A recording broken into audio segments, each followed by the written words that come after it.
elevator tries to bring you down, go crazy.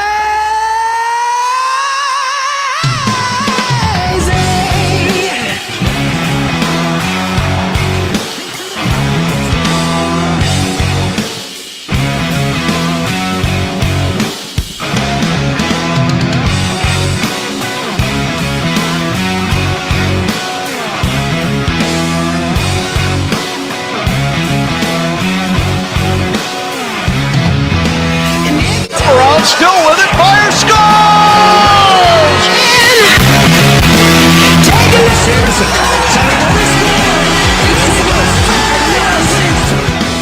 Come on, lady. Power plays over, center score! At the horn. Drop it on the floor. He's having trouble changing here. McDavid, beautiful move.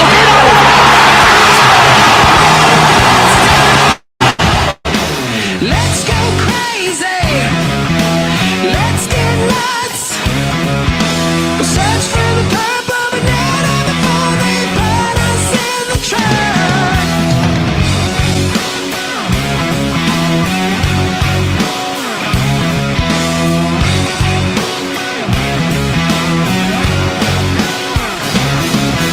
We're all excited. We don't know why. Ovechkin fires, he scores! Farewell, Phil! Ovechkin moves past the Casino. What's it all for? This year, who will it be? Before the Grim Reaper come and knocking at your door. And all we gotta let the elevator break us down. So let's go crazy. Let's get nuts. Stop it! He lost sight of it! Greg Smith, the wraparound! It's over! Greg Smith and the Bruins lead the series! Let's get nuts.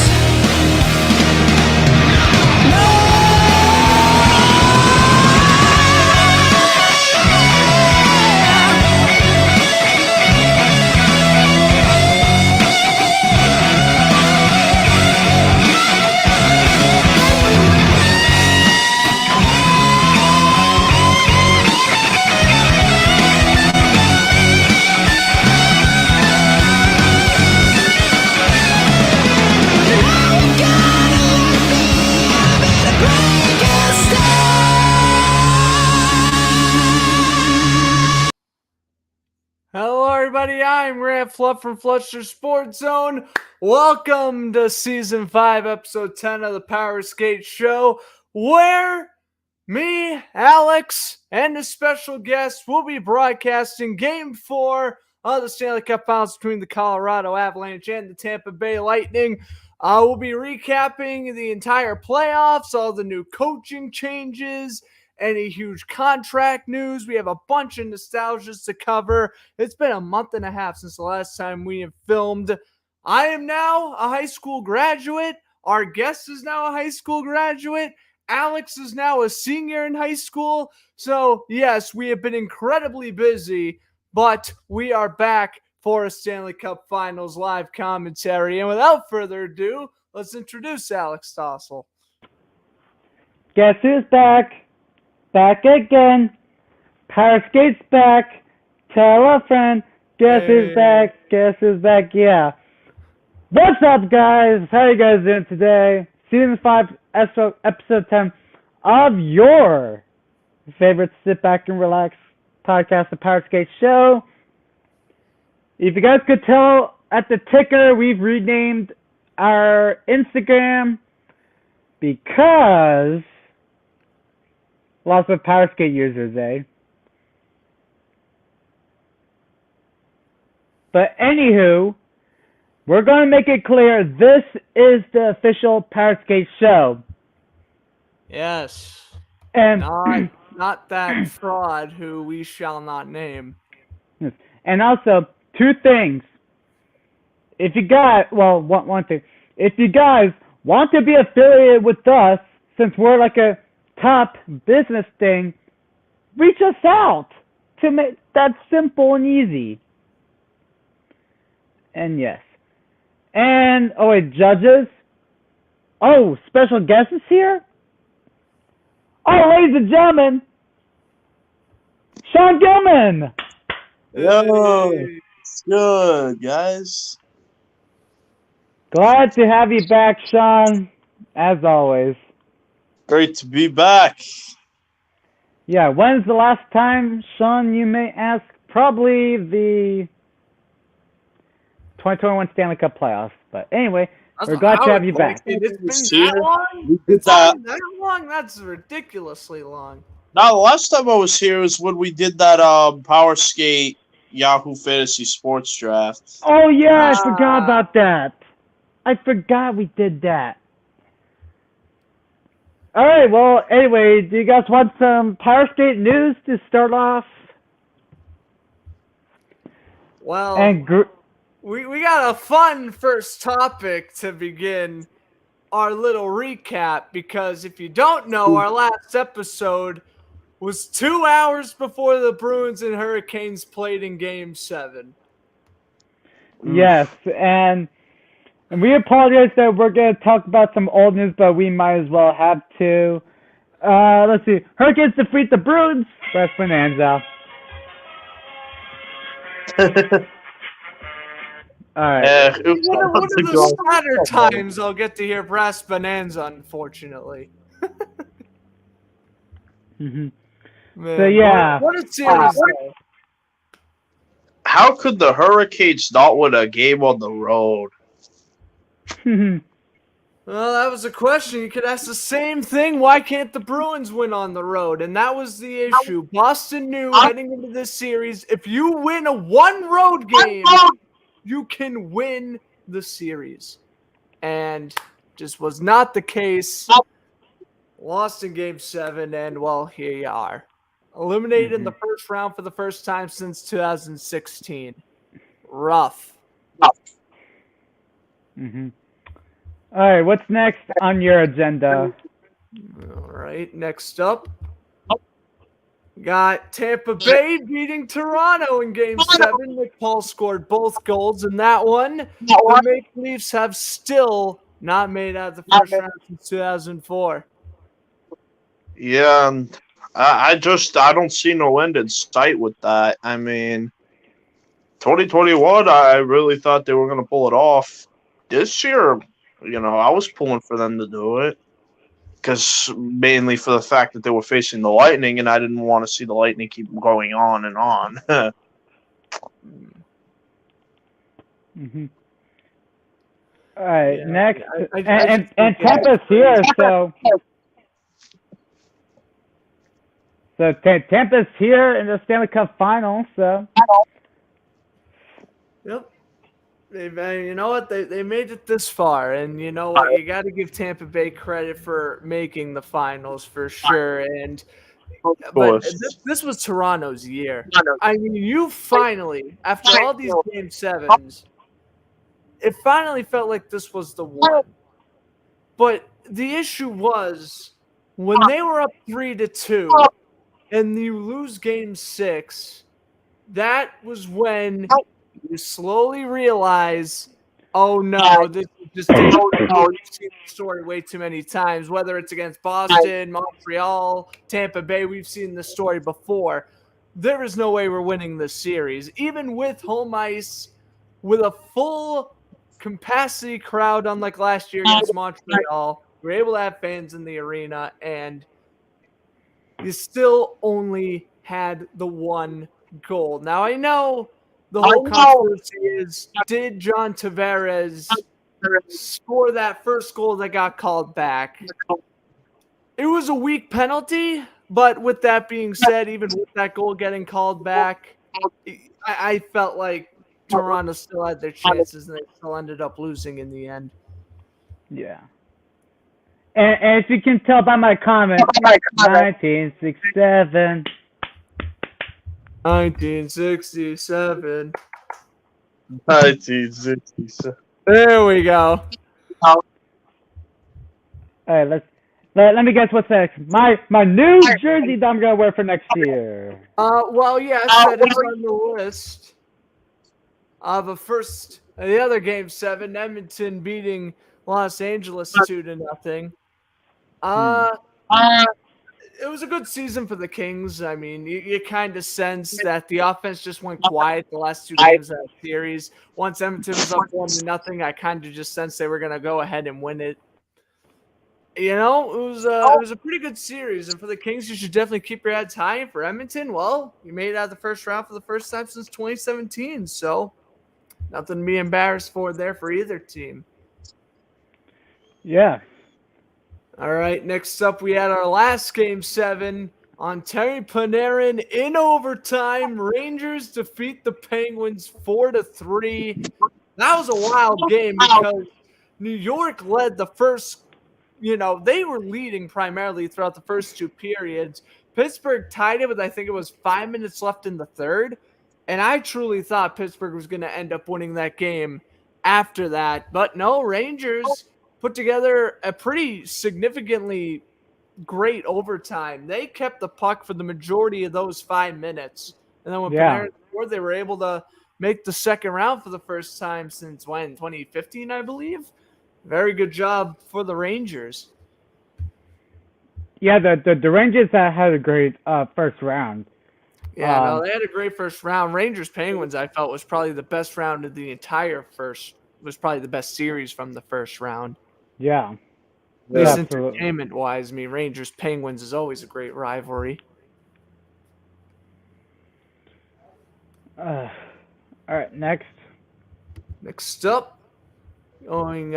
Calgary defeating Dallas 3-2 in overtime in Game 7. I just feel bad for Jake Ottinger. That's all I got to say for this one. Yeah. Dallas was the lovable underdog that just couldn't get done in the end. Jake Ottinger, man, oh man, did he play his best. He was really – you could have compared him to Andre Vasilevsky that night, and I wouldn't have blamed you. That's how great he was playing. Calgary just outshot Dallas by 20, and at the end of the day, Dallas's defense ran out of gas when overtime started, and Johnny Gaudreau scored. Ottinger had 50 saves, if I'm not mistaken. Yeah, he had a playoff save percentage of around 920, if I'm not mistaken. Oh, that's good for a first round. You think with that number is good?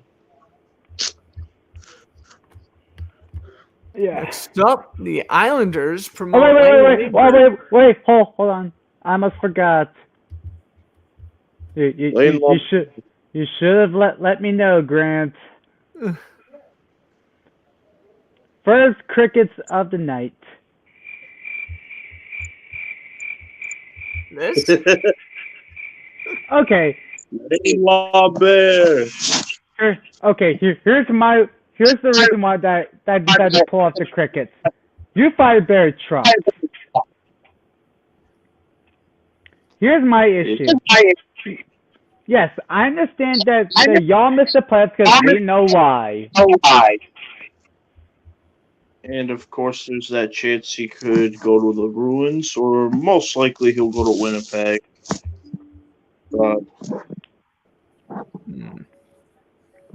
Yeah, I don't understand this either, because you fired a coach who did nothing but successful things for you until this year. You fired Trotz and then you just promote the assistant? I felt you should have gone. You announced your coach way too early, and you should have waited for your other options, like when Bruce Cassidy or Peter DeBoer got fired.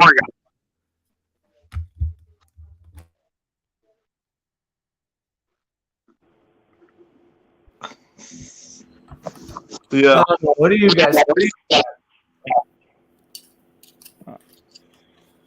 I think you shouldn't have fired Trotz to begin with. Right. Trotz was not the reason they missed the play. It could be, but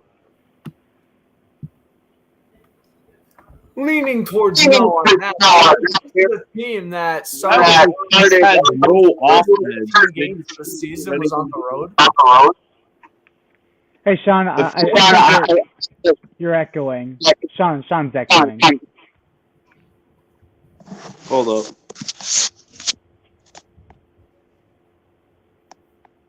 We apologize for the technical difficulties. My bad. I was about to say, I think that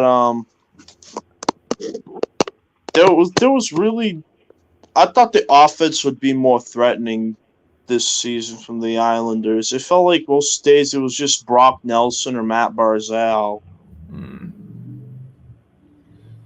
Yeah, I mean, really, at the end of the day, those were the only two players that really showed up for New York. And, I know they were dealing with that Anders Lee injury for the majority of the season, which obviously didn't help matters out. The defense got tired real quick, and, Ilya Sorokin, he did a great job for what he tried to do, but he could only carry the team for so far. But where were the guys like Kyle Palmieri? I mean, it's like Kyle Palmieri only had one goal for like a long time, a good chunk of the season.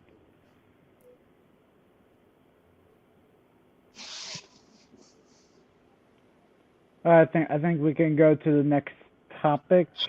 All right. Next up, we got Kevin Fiala potentially getting traded thanks to the large contracts, or rather buyouts now, of Ryan Suter and Zach Parise. So we think Fiala's staying in Minnesota. I personally don't think so because, again, they had to spend all that money last offseason to re-sign Kaprizov. Yes. So, yeah, and obviously you'd rather keep Kirill the Thrill than Fiala if I had to choose. So,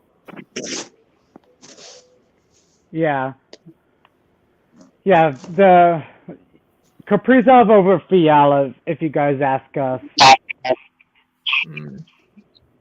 I would take Kaprizov over Fiala too, but I do wonder where Fiala would go. It's definitely going to be exciting to see where he lands.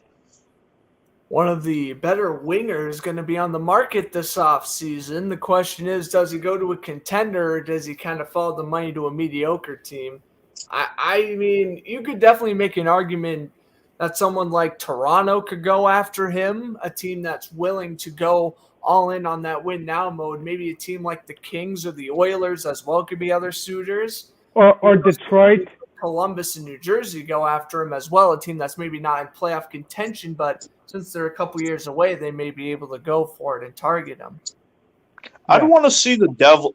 I'd want to see the Devils possibly go after Kevin Fiala. That'd be I interesting. feel like he'd be a good fit down there. Yeah, I could see Detroit.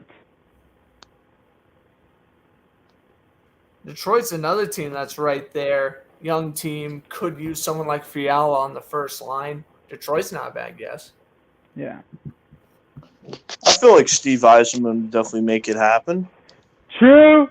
Our Yes. nostalgia of the week, Alex Salmon. Alex Saviv. Retired. And Alexander Semin. Oh wait. Since Grant, damn it. Okay, Grant wants me to play the Brass Bonanza according to his comment. Yes.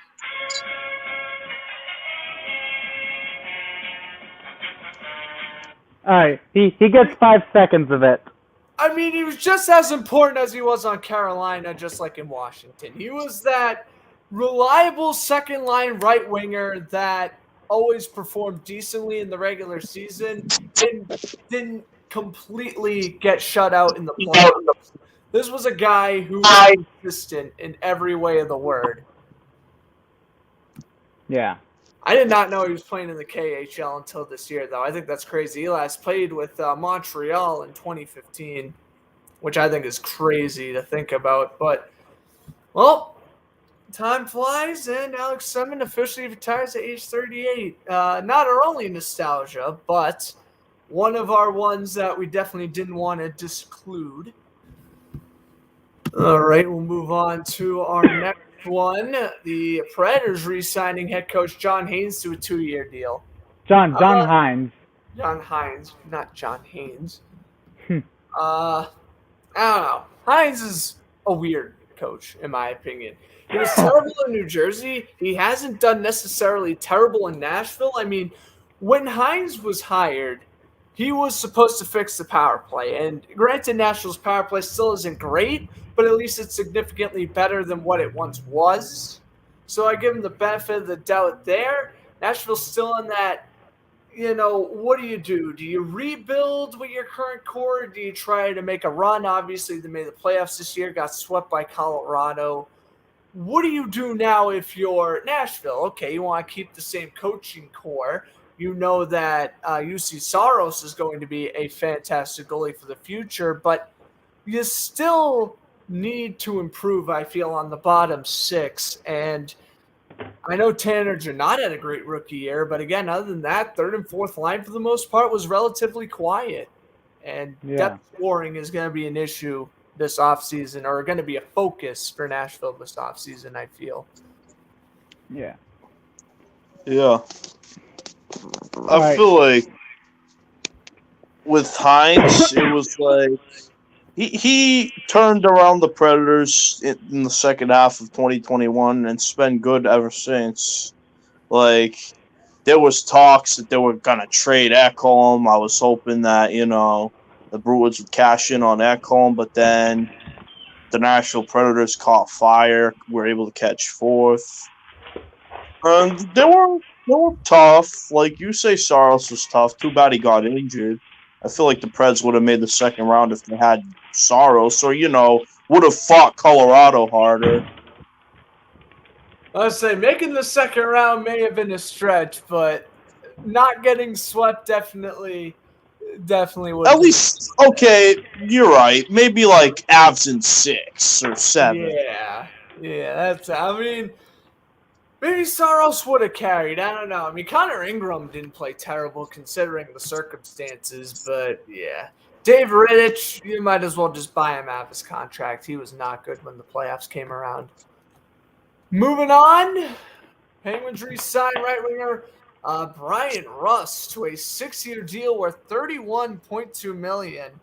This is an interesting one. Pittsburgh, with this move, it seems like they kind of want to keep the current core for longer.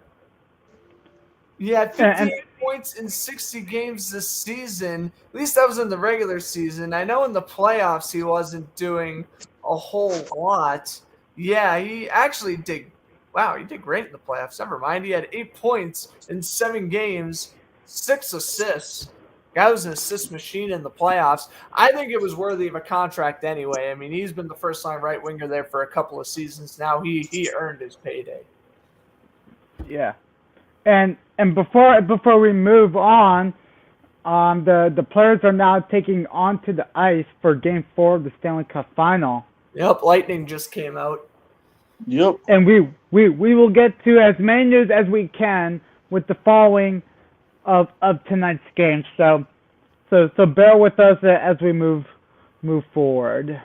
Yeah, well, we'll recap the news during the intermissions, and then obviously we'll try to do some trivia or some random quiz as the stream goes on as well.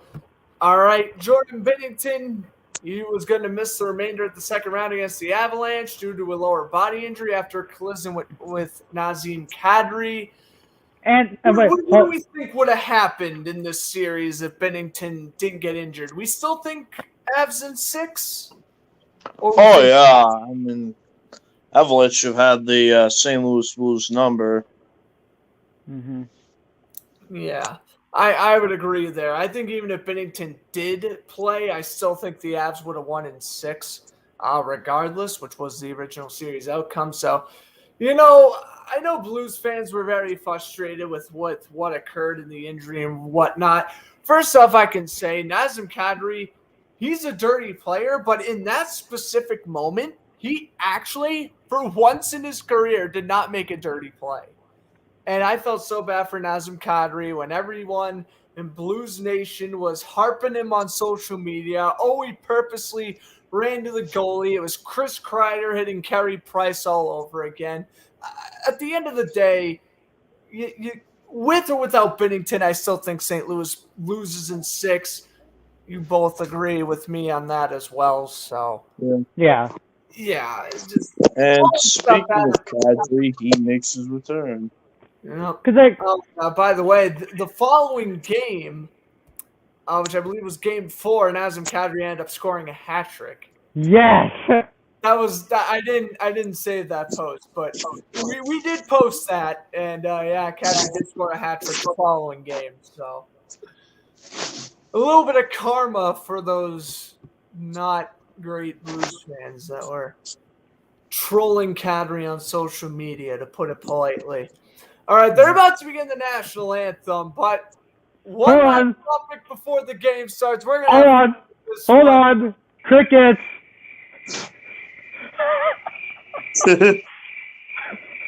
Multiple Florida players, Panthers players. I gotta do another one. I'm gonna do 3 because of the 3 a.m. You know. Yes. One more. We're gonna start the fun because of this. And then crowd, you can laugh at the Florida Panthers. Hold on.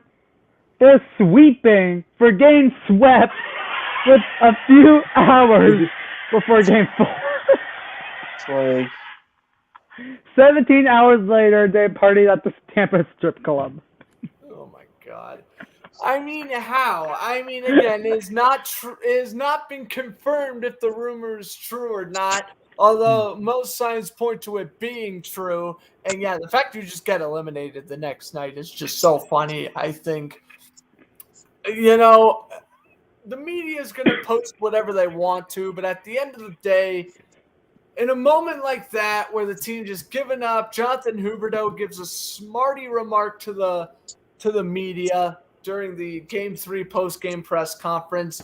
All look lost for Florida.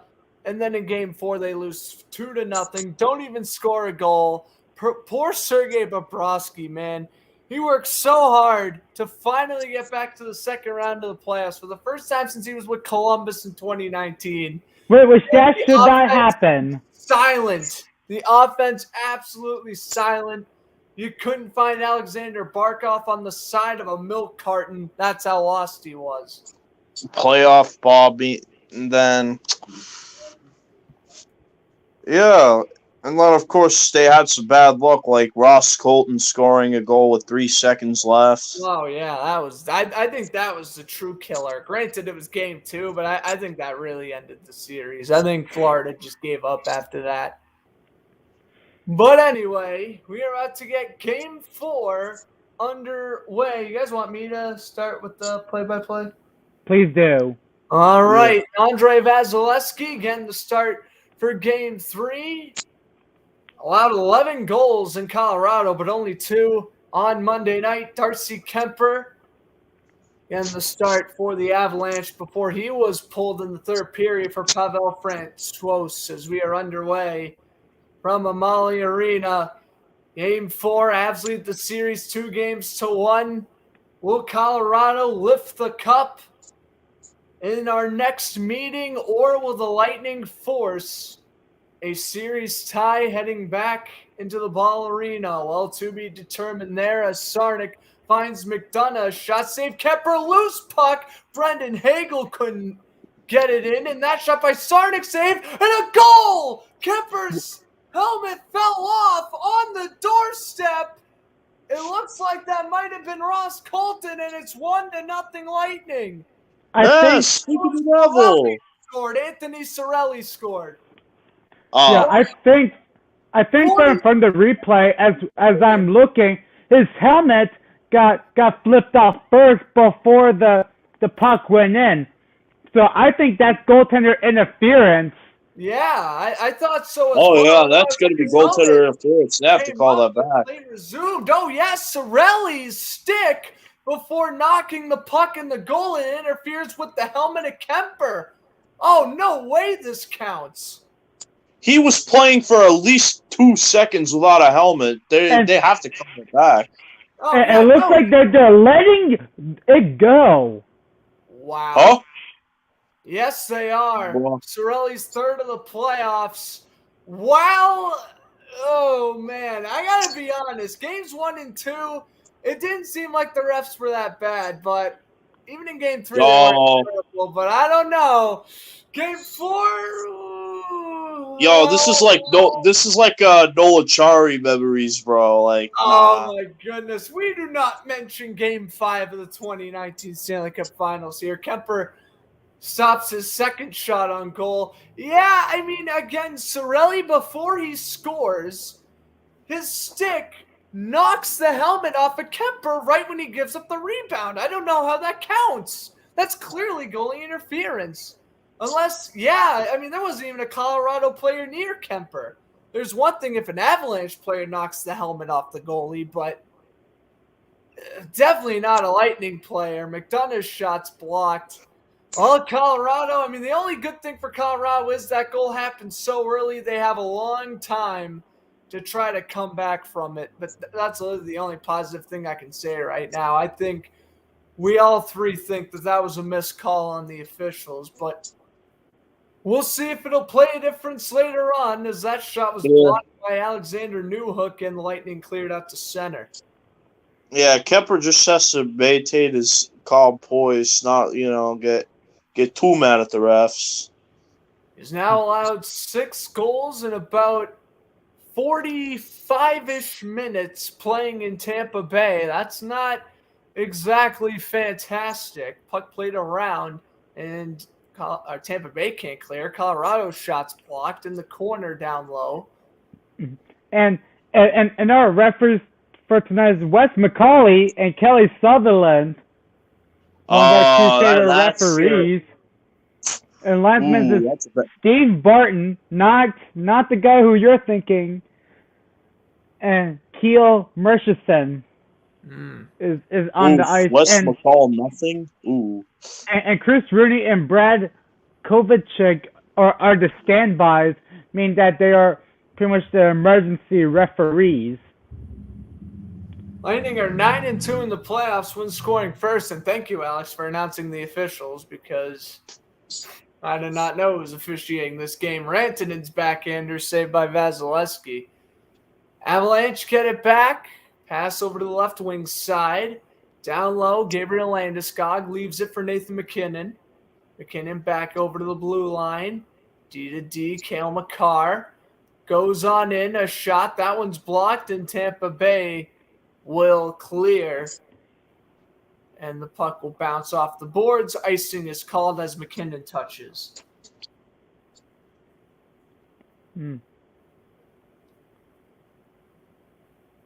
So face-off taken back. In the Tampa Bay's end, looked like Kucherov also got away with a cross-check. As they showed up. It was Davon Tays. Davon Tays got away with the cross-check.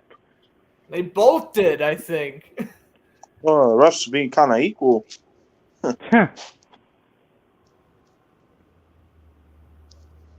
Face-off is won, and Colorado shoots it in behind the Tampa Bay net. So Tampa Bay tries to break out with it. Bring it out to center. D pass brought into the zone by number 4 of Colorado. That's Byram, young defenseman. He lost possession. Now here comes Landeskog. Pass back to Byram. Back to himself, and Landeskog lines Byram up ahead. Pass around the boards. Ethan Pass for Landeskog. Miss. Rebound. Whoa. Close try there. Missed the net to the glove side. And Tampa Bay will bring it on in with Andre Palat. Slowed down by Kemper behind the cage. Now brought up ahead by Devon Taves. Up the left wing side. Here comes Colorado. Pass down low. Looking for the centering pass. That's no good. Taves keeps it in down low. Round the boards it goes. Working against Hedman.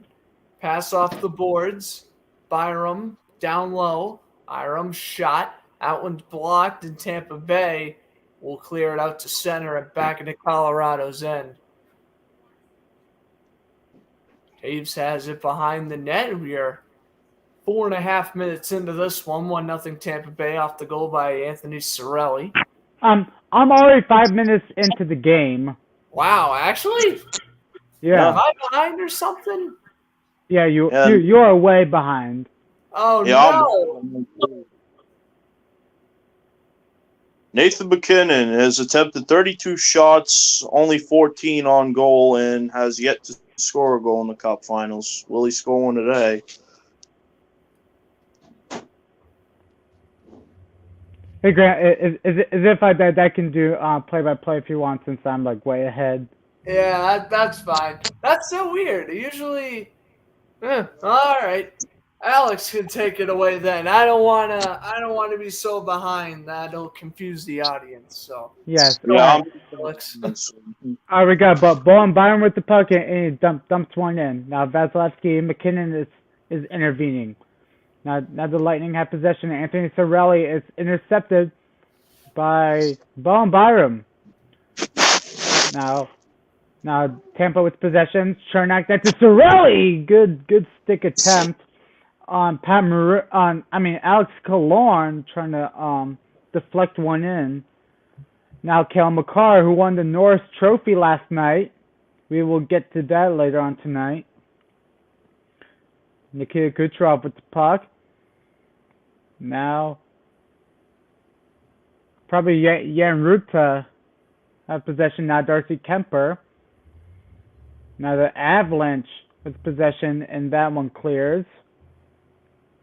Foot race. Now Ruta and Landeskog going out with the puck. Now Nazem Kadri to Nishushkin. Kadri, and saved by Vasilevsky. And if you guys are enjoying tonight, please hit the subscribe button, turn on post notifications for more live streaming content. And we are going to our first commercial break. So now let's head over to our news again. So we already got Tampa. Well, this is your topic, Alex. Yeah. Next, torn ACL. God knows what's going to happen at the start.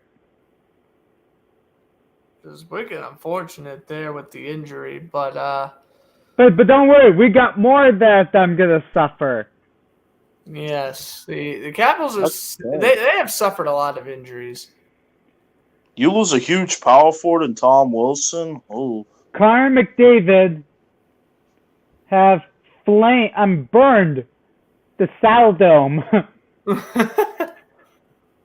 I was about to say the Silver Dome. I was like, oh no, the Saddle Dome. Saddle Dome, Silver Dome was where the Pontiac.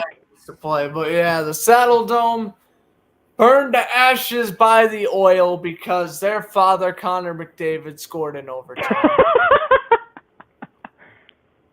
I'm sorry, but Gaudreau will never be better than McDavid, and it's not that hard to realize. Anyway, now I get to be sad because Brad Marchand's out for 6 months, undergoing hip, arthroscopy, and labral repair surgery. Basically, he played through the playoffs with broken hips, and yeah, that absolutely backfired, and now he has to miss some time. Rough going there. Bruins first line. it's just very unfortunate when you throw in the other injuries too that the Bruins have. You have Matt Grzelcyk out for 4 months and McAvoy. Yep, we get to that later on. But Yes. yep.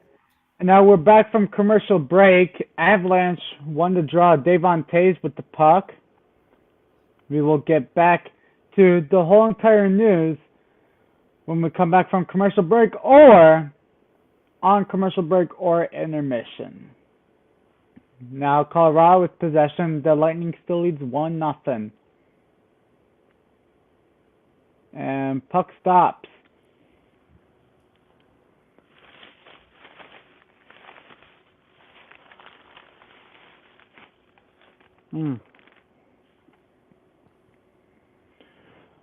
Okay.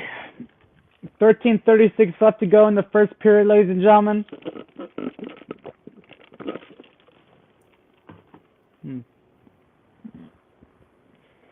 Now the Avalanche with the puck. Now Nazem Kadri. Now to Cale Makar. McCarr hustled behind. And now the Avalanche only has one shot with 7 minutes into the first period. Yeah, 6-1 shots on goal in favor of Tampa right now. Now Lehkonen, the trade acquisitions, and Lehkonen was down. And as I was saying, Arturi Lehkonen won the trade acquisitions from the Montreal Fraudnadians That's to the right. Colorado Avalanche. Well, Sergachev sent him into next week with that hit right there. He went tumbling down. Now Ryan McDonough with the puck. Good pass. Now Killorn and Byram going at it. Now Steven Stamkos with the puck. And Stamkos on a mission to hoist his third consecutive Stanley Cup.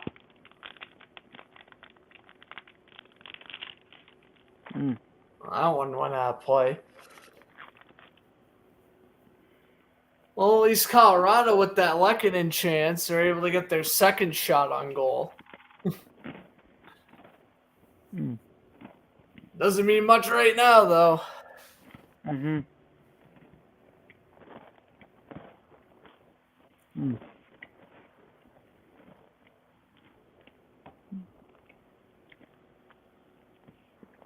Now Belmar and Comfort will go at the draw. Apologize for me eating. That's what we do these days. Anywho, with the shot save, Ruta again. Pull on the rebound, save by Kemper. And we got pushing some with Maroon and Logan O'Connor or JT Compher. Well, Patrick Maroon trying to get underneath the skin of these Avalanche players, but one attempt by Tampa Bay and nice concentration by Kemper, able to save both of the pucks. And now the official is yelling at Kemper, it looks like. Let's take a look here on the replay. It was just a bad giveaway. Good block shot originally by Eric Johnson, but Tampa Bay, they can match Colorado's speed, and when they're able to pick up the rebounds like that right there, and they get a very good scoring chance out in front with Riley Nash. Lightning, by the way, undefeated when Riley Nash is in the lineup for Tampa Bay, so they're continuing that trend tonight, and they might as well for the rest of the series. Never Oh, lost. yeah. Andre Palat is an unrestricted free agent at the end of this. That's right. Yeah, Yeah, I think Tampa Bay might end up losing Palat unless I they mean, can beat the salary cap again and re-sign him like they were able to re-sign Braden Point last offseason. Yeah. Now I don't Colton. know how many more dead contracts they can go after. Ben Bishop? I was thinking Ben Bishop now on the Sabres, but Now Oh, yeah, Bogosian. that's right. I bet Tampa was eyeing that contract, though. they definitely were. And Buffalo was like, nah, we're going to do a favor for the league and just swoop that real quick. Because the Boychuk dead contract was ending for them. Yeah, that's right. Now Colorado with possession, now to Nazem Kadri. Now Colorado with possession, now to Kucherov. Now Nishushkin with the puck.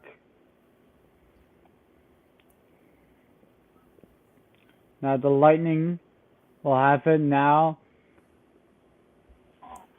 I do split screen. Now Byram clears it out. Lightning with possession to Alex Killorn. Now Jack Johnson, who somehow made his way to the Stanley Cup final.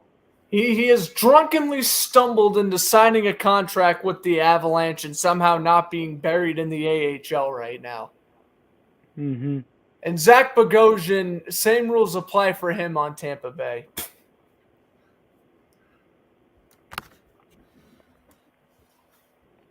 Now number 42, that's Josh Manson. on the Avalanche has it, and it's intercepted. Lightning with possession. Another one saved by Kemper. Eric Chernak throws it away. Rantanen with a late hit. And Rantanen gets onto the bench. A nice play by Randon, though. They're able to knock the puck away from that Tampa Bay defender.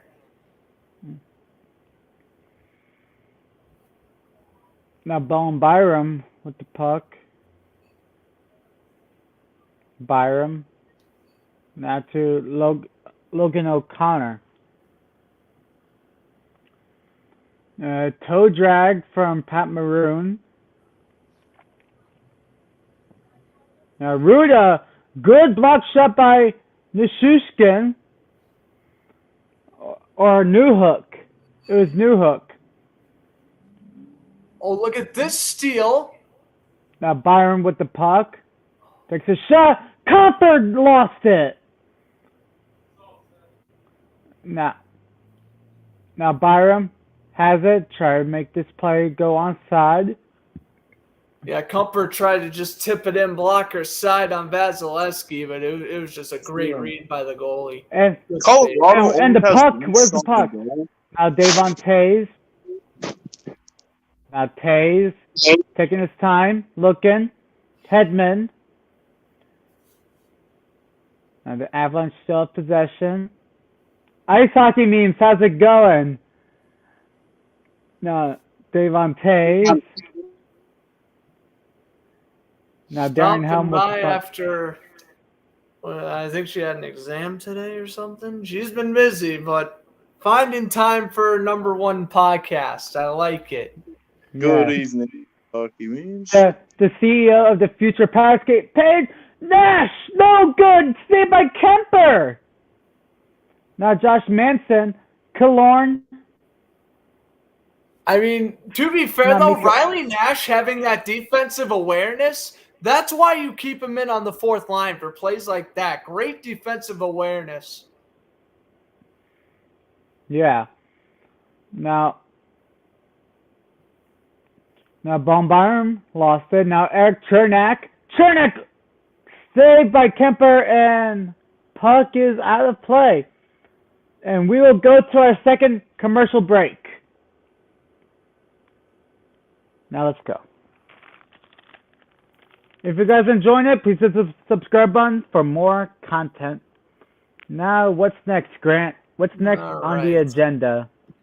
On the Cricket. agenda, Avalanche eliminate the Blues because Darren Helm decided today would have been a good day to become, I don't know, the clutchest man on the planet, apparently. 5.6 seconds left. What happened if Binnington was in the net, St. Louis? We're telling you. All right. The other nostalgia, Jason Spezza retires. 995 career regular season points with the Senators and Maple Leafs. Gotta be And a stars. Gotta be a Hall of Famer. And Grant, you may swipe next about Jason Spezza. Yeah, well, I actually didn't tag that one, but he will be working in the Maple Leafs front office now. So I like it. He's sticking with the game of hockey, retiring, trying to win a ring as an employee instead of a player. Mm-hmm. Can't necessarily hate a 38-year-old man for doing that. Mm-hmm. All right, next up, we got the Rangers defeating the Hurricanes in Game 7. So, Carolina waited for their last game at home to lose. That's rough. Hold Hold on. Atlanta could not stop a puck in those last two games. No, he could not. And Hey, all the homies love that. oh, I love car crash bonanza. Let's go. That's what I wake up to in the morning. Just kidding, not really. But anyway. Yeah, we own Always a the happy Brass minute, Bonanza right? Car Crash remix. Yeah. You know what, though? Props to the Rangers. They were able to do the unthinkable. They were able to beat Carolina at home. No one thought anyone was going to be able to do that in the playoffs unless if it was the Lightning. So I give the Rangers props. They won the game that matters. They took the advice the Bruins didn't take. Win one road game and you're winning the series. And, well, that's what they did. Yes. Now we got some business to do. As our No. game gets out of commercial break, shot just missed wide by Valerie Nichushkin. I'll tell you one thing, Nichushkin, he did great the first couple of games. And Byron again! Saved by Vasilevsky. Now Colorado's possession, Nazem Kadri, now to Devon Tays. Kadri with the puck, now to Alex Newhook. Takes it. It tricks in! And now Nichushkin almost rebounded. It trips wide. Now 6:13 left to go in the first.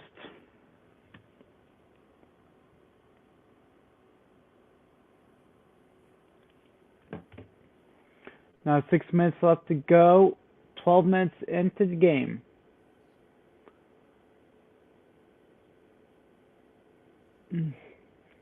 Kemper's called it icing.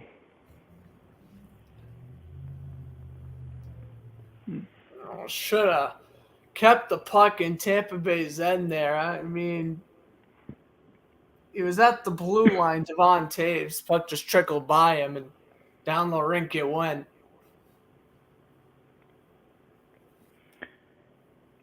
And we appreciate you guys subscribing to our YouTube channel. And seems like we're getting more subs right now. So that's and we appreciate it, you guys. The Avalanche only still have one shot on goal. That's laughable. And remember, you know what the crazy thing is? Tampa Bay is out shooting Colorado 10-1, right? But again, the crazy thing is that goal shouldn't have counted. So in reality, it should still be a 0-0 game, and that's kind of ticking me off a little bit. I'm not going to lie. Right, But I would expect Avalanche to throw more shots on goal by Oh, now. absolutely. I mean, even when they were losing in Game 3, they were at least firing away. Whether the pucks were going in or not's a different story, but at least they were taking shots. all right, now we're into our commercial break. Grant, what's next on the agenda? Flyers and Canadians. Jeff Petrie, James Van Riemsdyk, potential rumor. trade happening this offseason. That's an interesting one. Both teams would basically be relieving cap, getting bad contracts in return. This trade wouldn't really make much sense. Philadelphia's main issue is defense, and getting someone like Jeff Petrie isn't terrible. Montreal could use James Van Riemsdyk as a second or third liner. It makes sense for both teams. It's just I feel like both contracts right now are at this point unmovable, and I just wouldn't see a reason for this trade to go through. What do you think, Sean? You think this trade would happen? I think this could be a great trade for both teams, like you said, with the defense. Flyers need a defense. Not only that, they need to decide what kind of team they want to be and roll with that. Right. They can't be all a mixture of all these things. They have the roster to make the playoffs. I just don't know. But maybe it was the coaching. Now with Tortorella, they do better. Alex, what do you think? Petrie for Van Riemsdyk? Is that a trade we see this offseason? Here's the thing. For Petrie to get moved, yes, I've seen some speculation about Jeff Petrie getting traded this offseason, and so is JVR. For that, you might have to give up like 2 draft picks on both sides. It doesn't have to be too much. It doesn't have to be too much value, but it has to be. It could make sense, like a 3rd round and a 4th round. With that, on the same year or on a separate year, It's 1 year apart. And for that, if you want to give up a prospect, which Philadelphia might have, give up a defenseman that's pretty much on the same caliber as Jeff Petrie, but on a depth perspective, like a Igor Zamula, for example, Max Millman. Those are the two options that you could trade for them to play for Montreal. Makes sense. I mean, yeah, I could definitely see draft picks being thrown around and probably retained salary cap for both players as well. I mean, like I mentioned, I think the main reason why this trade wouldn't go through is because both these teams' contracts. Or both these players' contracts, rather, so. Mm-hmm. Shots on goal now 10-2. And Brent Hagel, I think, is fed up with the official about something. He's actually going to go to the box, I believe. No, he's heading to the bench. Oh, he's heading to the bench, but he was talking up a storm with the official for a second. Brent Hagel, the trade deadline acquisition from Chicago.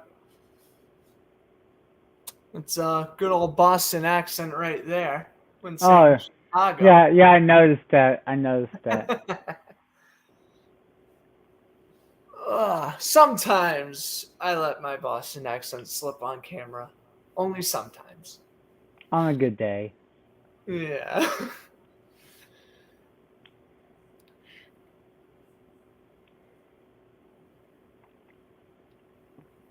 .440 left to go. Stamkos looks in. Oh, good glove save by Darcy Kemper. 81-mile-an-hour slap shot from Steven Stamkos. Tried to go glove side on Kemper. It was 3-on-2 the other way. Good pass from the left winger. Able to find Stamkos open in the slot. Shoot this a little bit higher, and it's probably a goal. Nice pass by Palat. Stamkos able to wait, get the shot past Josh Manson. But a great heads-up save by Darcy Kemper.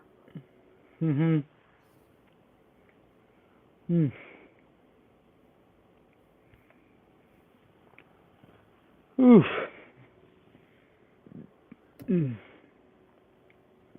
Colton, quick shots off the glass. Now Colorado with possession. Corey Perry with the puck. Perry try to and a good hit by the Avalanche bench.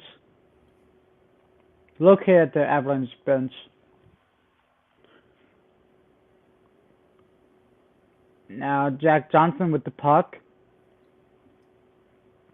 Hedman this season has 85 points with 20 goals, 65 assists, which all of them are career highs.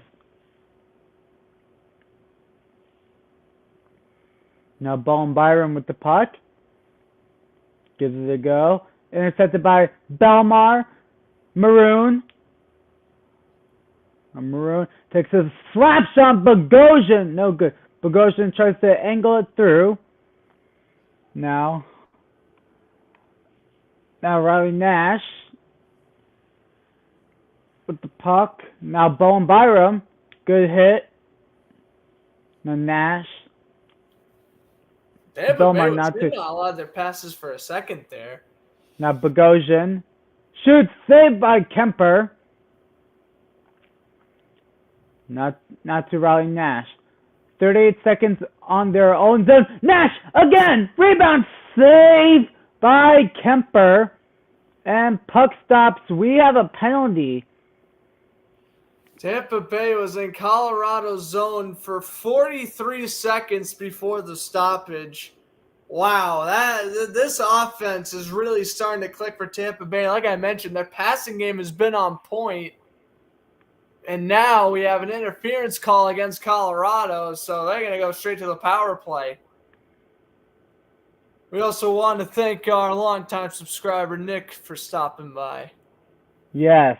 Appreciate it, as always, my friend. Yo, welcome to the show, Nick. Absolutely. Now Tampa will head on to the power play. And their season on the power play, 15 for 74.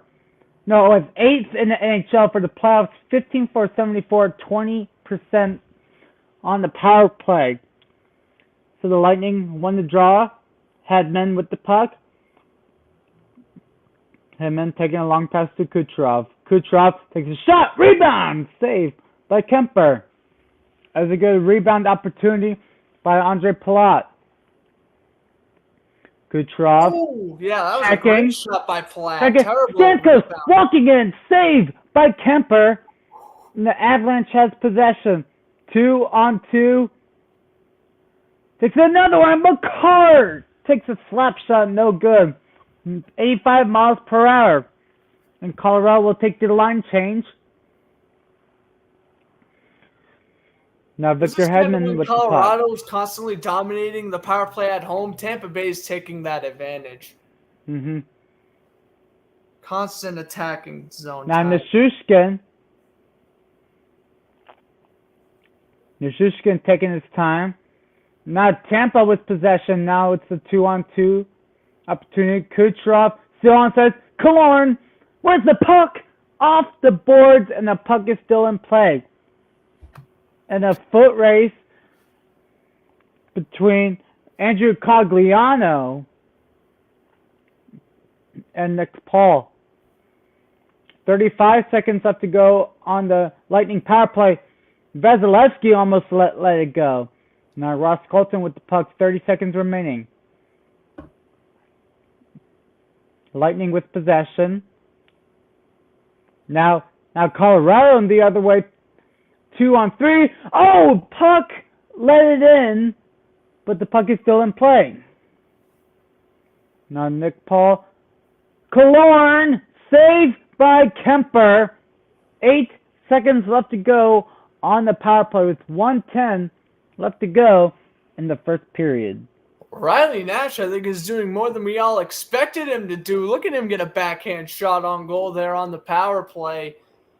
Good 3-on-2 lead up for Tampa Bay. Kemper playing tremendous in this first period. And again, the goal he allowed is, I mean, you can debate it all day long, but look at this. Nice backhand pass from Nash. Killorn able to get the shot on goal. Kemper, nice job able to hug the post after McCarr couldn't block the shot.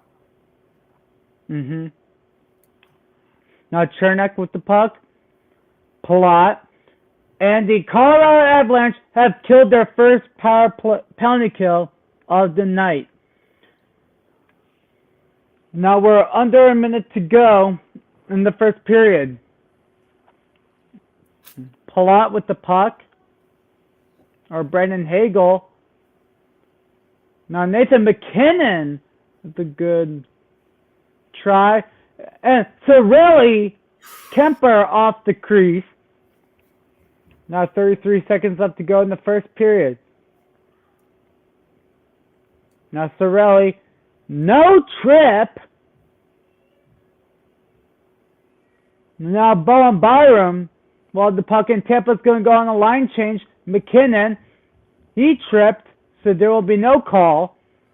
12 seconds left to go. And the Avalanche had 2 shorthanded shots on the penalty kill. McKinnon, almost on a breakaway. 2-1. That's the end of first. 1-0. Let me get this straight. Colorado, in one penalty kill, tied the amount of shots on goal they had 5-on-5. That is bizarre. I don't know what the heck's going on with Colorado, but their offense gotta wake up.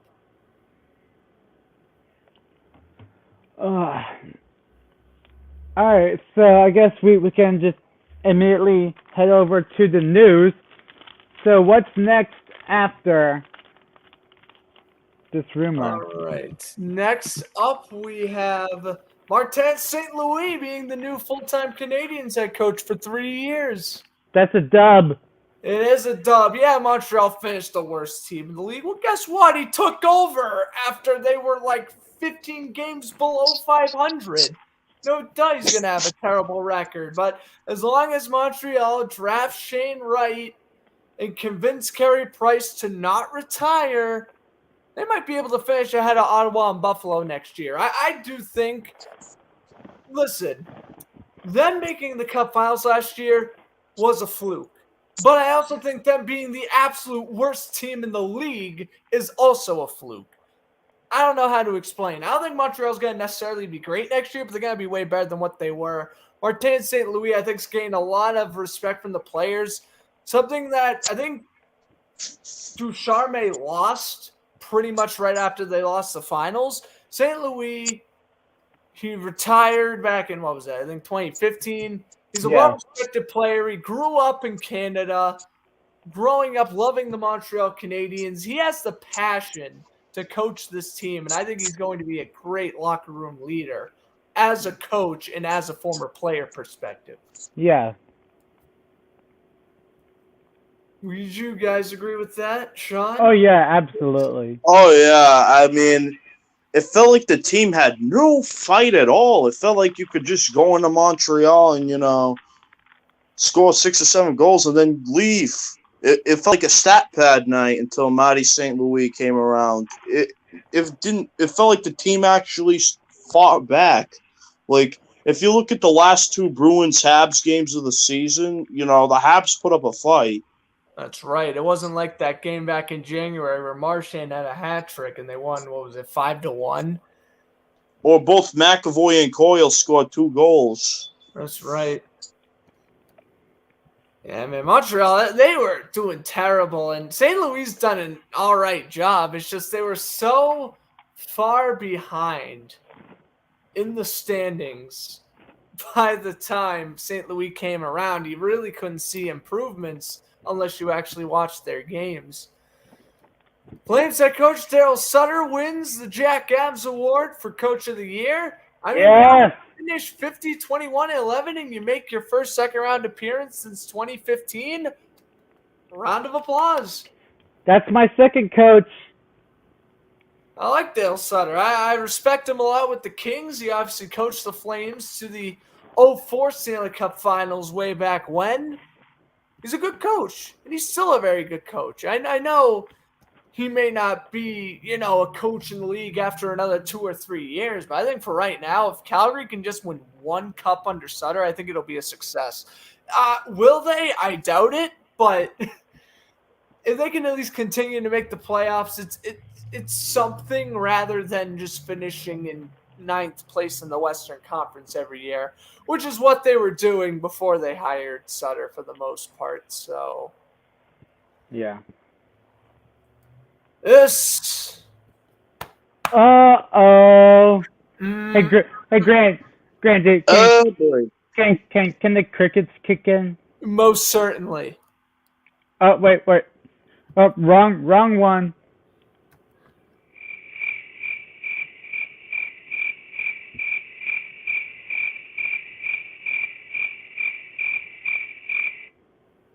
I mean, the Bruins get dead cap money. So, this still sucks. 3 of their top 7 defensemen are injured. What is this? McAvoy and Grzelcyk undergo different types of shoulder surgeries. They're out 5 to 6 months. Mike Riley out 3 months, injured his ankle. See, with the point about the dead cap money, here's the thing. If they wanted to pull a Tampa, those 3 guys in that picture right there would not be able to play the season, and you just can't have that with the Boston Bruins. These guys have to be out there playing games as soon as possible.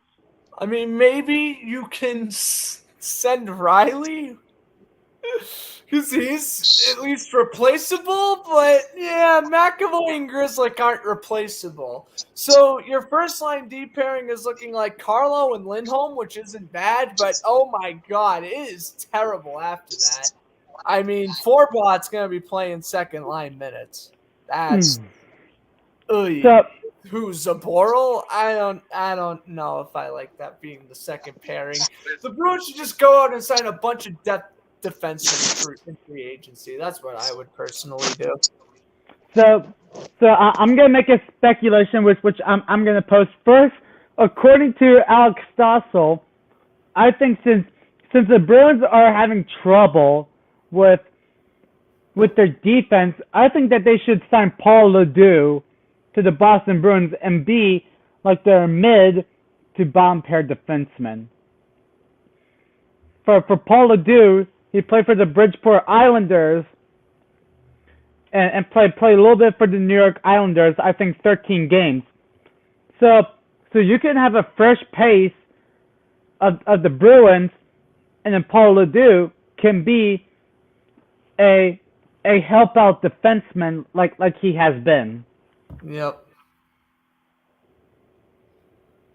Yeah, I just hopefully the Bruins do something regarding that defensive core. I mean, they have a lot of pieces down in Providence. The thing is, I just don't think a lot of them are ready for the big time. And those Providence players that are ready, I feel, are primarily forwards, being Oscar Steen. So I don't know. We'll see what the Bruins attempt in free agency. But yeah, this was Look out for painful. Mark You can live without McLaughlin. Riley, and you can survive without either McAvoy or Grizzly. You'd maybe be fine, but losing them both is terrible. I mean, that's your first line pairing. Yeah. Yeah. But there is some good news, though. Mason Lowry, you do have him around. Maybe he is in Boston. Maybe he signs an ELC. I'm hoping he signs an ELC Mm-hmm. because I want to see him in the black and gold as soon as possible. Yeah, he's a good young defenseman. Canadians goalie Carey Price winning the Masterton Trophy. I agree with this. Battled through injury, but played the last few weeks of the season. I agree with that. Yeah, I don't have a problem with that. I mean, Yeah. kind of hard to hate on Carey Price. I mean, the guy is just a class act. Guy coming off a Stanley Cup Finals appearance, played through injuries the entire playoffs, and misses the majority of the year. And what do you know? The team's terrible without him. Yeah. Next up, Patrice Bergeron. As he should. Not one, not two, Not two. not three, Not three, Not four. Not four, Now but he's 5. Selke trophies in his trophy closet. Fantastic. I mean, this guy, year in and year out, even at age 30, was he 36, 37? Still the best defensive forward in the NHL. And he's been nominated 11 consecutive seasons. Yes, truly. Evolving I saw an evolving hockey chart. Like Bergeron clears everybody in the league when it comes to Bergeron is defensive 36, stats. by the way. He is 36. Wow, that's just impressive. Good for Bergie. And boy, that's my captain. All right, next. Anyway. Oh, well. Okay. Much about this. If you Oh boy. Sports We Zone, want All right, Crickets. my 13-minute rant on this. I will not go Crickets. into detail. Does he get the crickets? He gets the Don Sweeney gets the crickets. Absolutely. All right, Don Because you Sweeney, went this to is for you. Vegas. He gets crickets for going to Vegas. Why would you go with Vegas? Okay, good. Take it away since just go. To put my little 13-minute rant on my channel, let's go shrink that by just a significant portion. At the end of the day, the GM is always going to win the power struggle over the coach, and that's what sucks. Don Sweeney will go golfing with Cam Neely this summer. Bruce Cassidy won't. He's going to figure out ways how to improve depth scoring, how to improve from the power play going on large slumps. God forbid you get a better hockey team. ridiculous, man. How are you going to fire a coach, 51-win season, half of your defense playing throughout the playoffs injured, along with Bergeron and Marchand also playing through injuries? You lose a hard-fought series in 7, a series you were projected to lose in 5, and you force 7, and you get fired. That is just ridiculous. If the Bruins were going to fire Cassidy, it should have been if they started off slow next year. They fired him way too early. You want to rebuild, you rebuild. But now you're bringing in a brand new coach. God knows who's it going to be. That's stupid. As long as if it's Jay Leach, it's okay. If it's Jay And Leach, it's okay. If unpopular it's David opinion about Quinn, David I'm literally walking out on this team. However, David Quinn did coach McAvoy and Grizzlick in college, if I'm not mistaken. You are not mistaken. My goodness. Like, still, he's a great college coach. He's a very mediocre NHL coach. Look at what the Rangers did. Eastern Conference Finals appearance the first year without him. Well, you have to remember who is that coach, too. Gerard Gallant is a really good coach. That is very true. The Bruins have yet to announce their head coach, but considering Cassidy's already gone, considering Tortorella's already gone, considering Peter DeBoer's already gone, I don't really – again, unless Paul Maurice is already gone, unless you go with Trotz, I think you've automatically downgraded.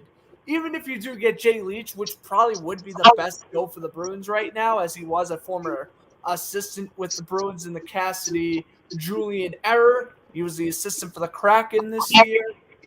Maybe if you bring him back, you don't lose a whole lot. You can still stay in the wild card race, winning 40-ish games. But again, after a 51-win regular season and a hard-fought playoff series, you're just going to fire the coach. That's stupid. Yeah. There we go. Next. I managed to shrink my 13-minute rant. All right, good job. Next. Oh, boy. Next, Jets right winger Kyle Connor wins the Lady Byng Memorial Trophy. Good for Kyle Connor. Next. Jets winning hardware. That's something that never happens. Yeah. Anyway, Avalanche defeated the Oilers in Game 4. They swept Edmonton. They won 6-5. That was an incredible game. It looked like Colorado was going to win easily. Then Edmonton came back in the last second, forced overtime. But at the end of the day, well, it was a no-go as Terry Lehkonen scored the game-winning goal in the Western Conference Finals for now the back-to-back years. Mike Smith, where were you, bro? Flopping like a fish, man. And poor Duncan Keith, he's probably sitting there just like, huh? Like, why are you in the butterfly position? Why are you on your stomach? He has the puck right there on the left side of the net. He's gonna score, bro. Like, man, Duncan Keith, he's got to realize that he ain't playing with no prime Corey Crawford anymore. Panthers hired Paul Maurice? Yes, they did, and we will get to that. Yeah. Oh, and also don't forget. Don't forget to go on the actual Powerskate that if you did not like bookmark it or whatever you did, because there's more that I want you guys to rate. Anywho, Kraken goaltender Chris Jigger will be out 7-9 months due to a torn ACL. I mean, that's just unfortunate. I mean, again, just seems like a case where he tried to just play through injuries. Well, you know what? That's good though. I think Philip Grubauer, he's gonna have to prove himself a little bit more this year. He doesn't have a great backup behind him, so we'll see how Philip Grubauer does, and hopefully Drieger's all right and he can come back in around February or March. All right, next up, PK Subban wins the King Clancy Trophy. Woo! Oh yeah, and congrats. And now Come on. You know what's next. Bam! Powder skate host Alex Stossel. Wait, that's me, right? Yeah. My high school ice hockey team, Harco Hockey, unveiled new uniforms that they are going for, not official yet, for the 2022-23 Maryland State Hockey League season. W or L? Those are W's. Those look sick, especially for away uniforms. Those look pretty good, and for home uniforms, I like the yellow on dark blue. That looks good. It gives me St. Louis Blues vibes. That's good. Mhm. Yeah, that's a W. I mean, I think that the white is our home and the away is the dark. But we'll see how we go. Well, we will start to do my ice hockey team game alerts.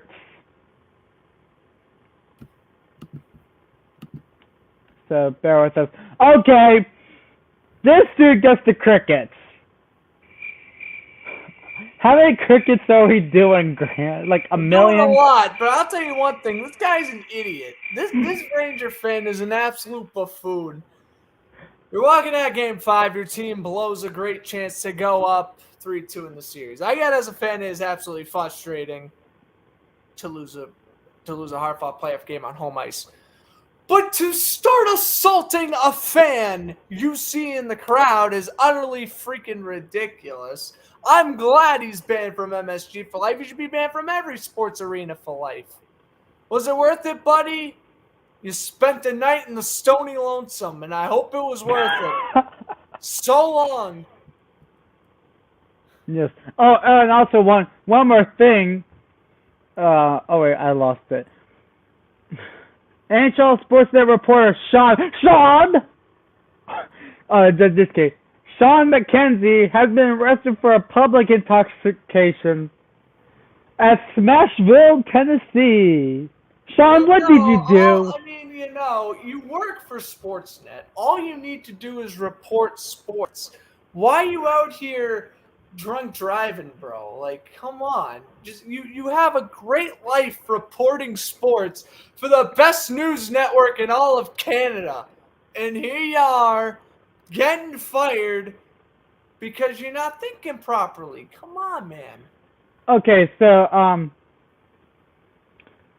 so there are details. And once we're done doing the details, we'll get back going. Okay. Details released in Sportsnet.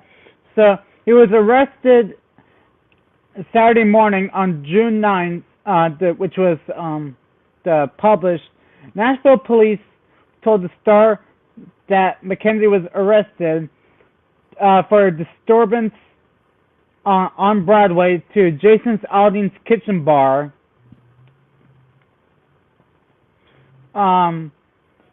So he's pretty much in criminally trespassed. So That's just unfortunate there. I mean, I'm sure he learned his lesson, but unfortunately, I don't think he's ever going back on there with Sportsnet.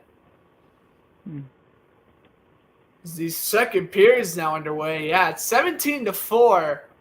Shots on goal in favor of Tampa Bay, which is nuts.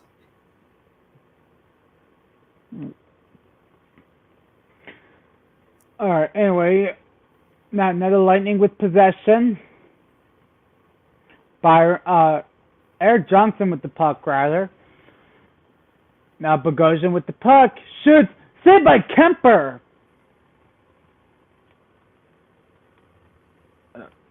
Now Eric Johnson with the puck. Forgot to switch the scoreboard back to the second period. I apologize, guys. We've been busy. Good hit. Puck in the crease. No good. Oh, 12 left to go. Kucherov, what an attempt. As the puck actually skipped over the top of the cage. Kemper just did a nice job. He didn't panic, and he was able to Guided the puck to the Avalanche defenseman so they could clear it. Not a bad play by Kemper. Now Tampa with the puck, Corey Perry. Now Colorado. Now to JT Compher. Andrei Vasilevsky, he was drafted 10 years ago today. Oh yeah, he was 19th overall. To think the Bruins drafted Malcolm Subban that same draft. Ha ha. Hmm. And that's a huge miss. That was a ginormous miss. Oh, do you want to Best know what game the... ever was against the Bruins as a member of the Golden Knights. Go figure. Yeah, Neil Yakupov, Griffin Reinhardt, Galchenyuk. And saved by Vasilevsky.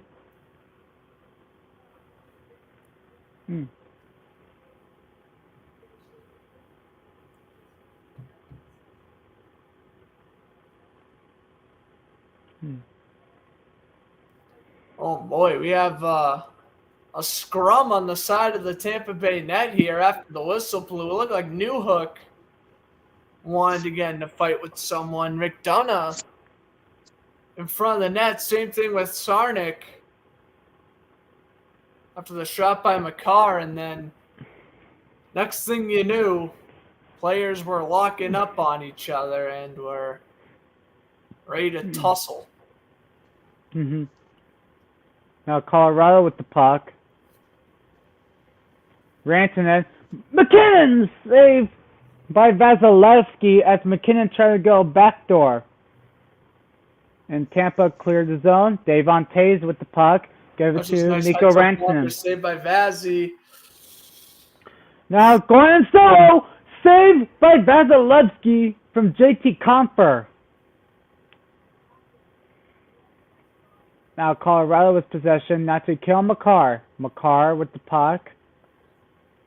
Now Hedman.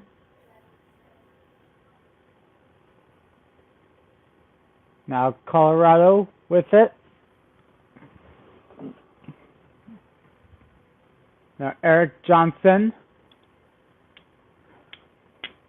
Colorado with possession, takes a shot saved by Vasilevsky. Now Eric Johnson. And puck stops.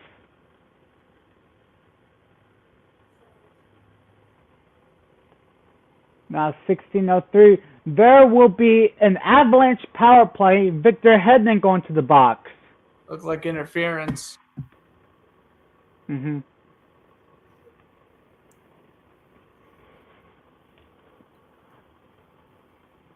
So Hedman gets in the box for interference.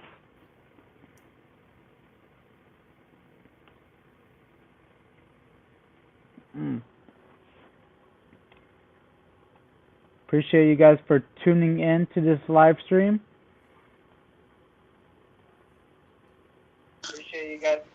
10 years ago on this day, Andrei Vasilevsky was drafted in the first round. Yeah, we've got that. Now, Shut now up! How are you behind? Yeah, that was announced a couple minutes. No, I just wanted to mention that. Oh yeah. Okay. Now Makar takes a shot saved by Vasilevsky. The Avalanche are 19 for 56 on the power play, 34% in the playoffs. McKinnon with the shot saved by Vasilevsky. 90 miles per hour. Now Rantanen, not to Landeskog. Landeskog. Looking. Landeskog. Looking to hoist his first Stanley Cup in his 10-year career, or 9-year career. Rantanen, no good.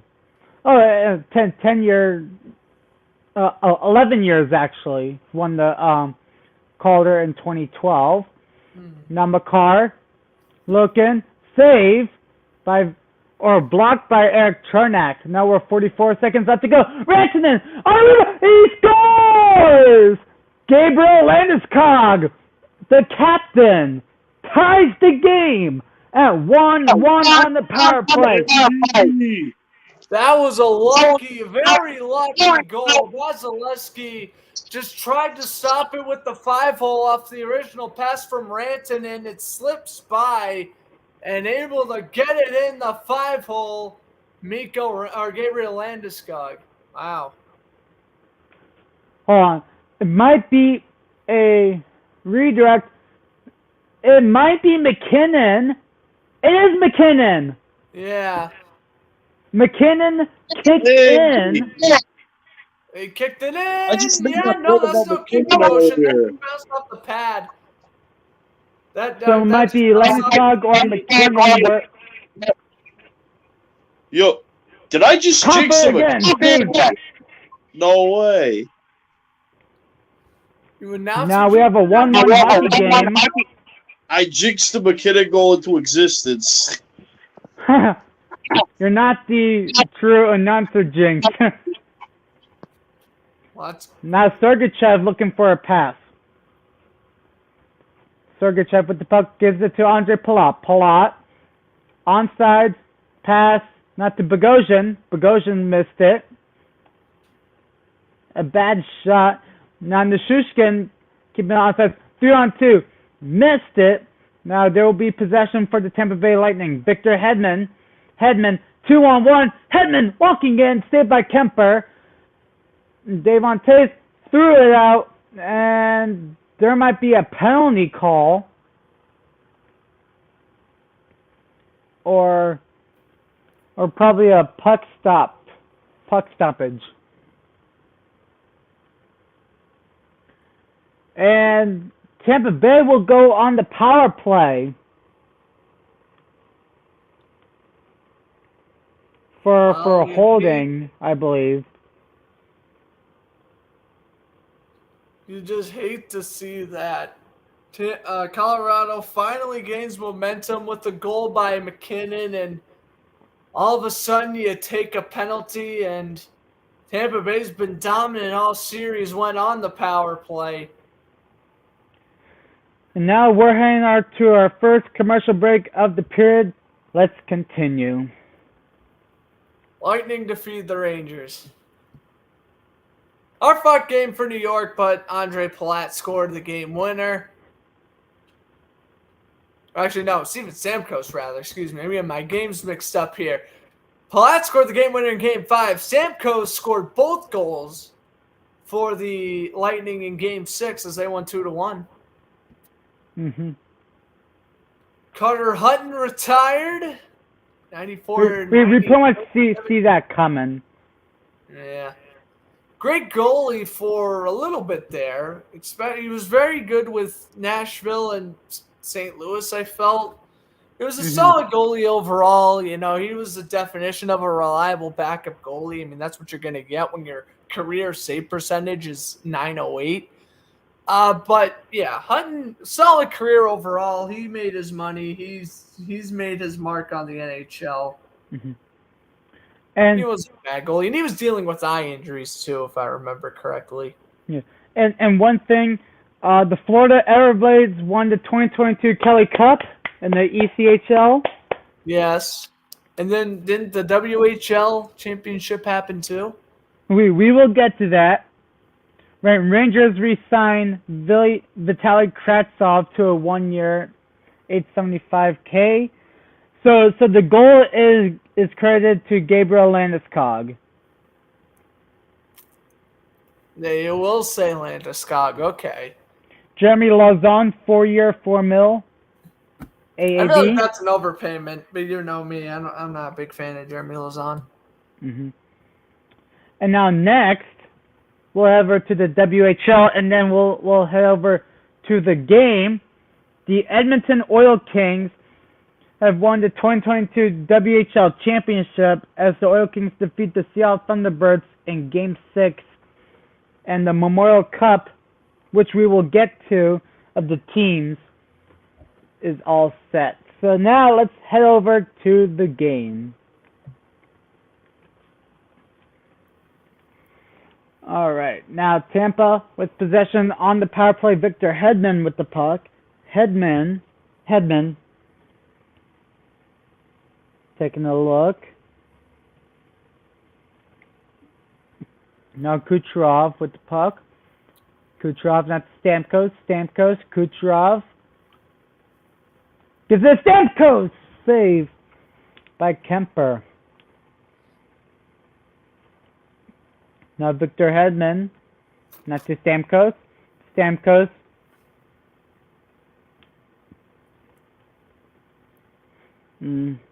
Plot on a rebound, saved by Kemper. 40 seconds left to go on the power play. Hedman, slap shot. Oh, he missed on the slap shot by Stamkos. Now Hedman with the puck, not to Stamkos. Stamkos, Hedman. Hedman. Not to Perry. On rebound. Saved by Darcy Kemper. 16 seconds left to go on the power play.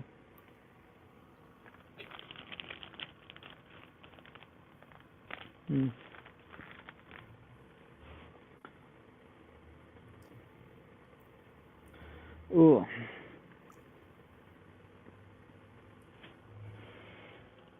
Hey Grant, I'm gonna hit the bathroom, so you can do play-by-play for me? Yeah. All right, cool. Thanks. So Alex heads off, Tampa Bay. And his shot trying to block the shot, block the shot. Kemper was being blocked by Andre Palat for a while. Tampa Bay did a nice job in the offensive zone, able to get a shot on goal. They got 14 seconds left and counting on their power play. That shot's blocked. And now skating back with it is Miguel Sergachev. He's being chased down by JT Comfort. Puck bounces off the boards, and Colorado shoots it back into the blocker's side of Vasilevsky as we are back to 5-on-5. Tampa Bay chips it on in. That one bounces off the boards. Here comes Comfort. Comfort the pass. Landeskog back over to the blue line. Backhand down low by Eric Johnson. Tomiko Rantanen lost possession. Landeskog lost possession again. And now Ross Colton tries to bring it up ahead. He can't. And puck deflects out of play.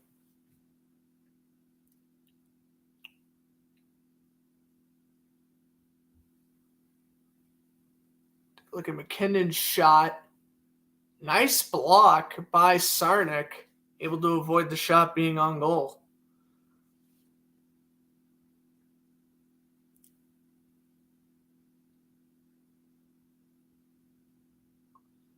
Faceoff taken at center ice. Cirelli will take the draw against Landeskog. Brendan Hagel will now take the draw as Cirelli got kicked out. Draw is won by Colorado.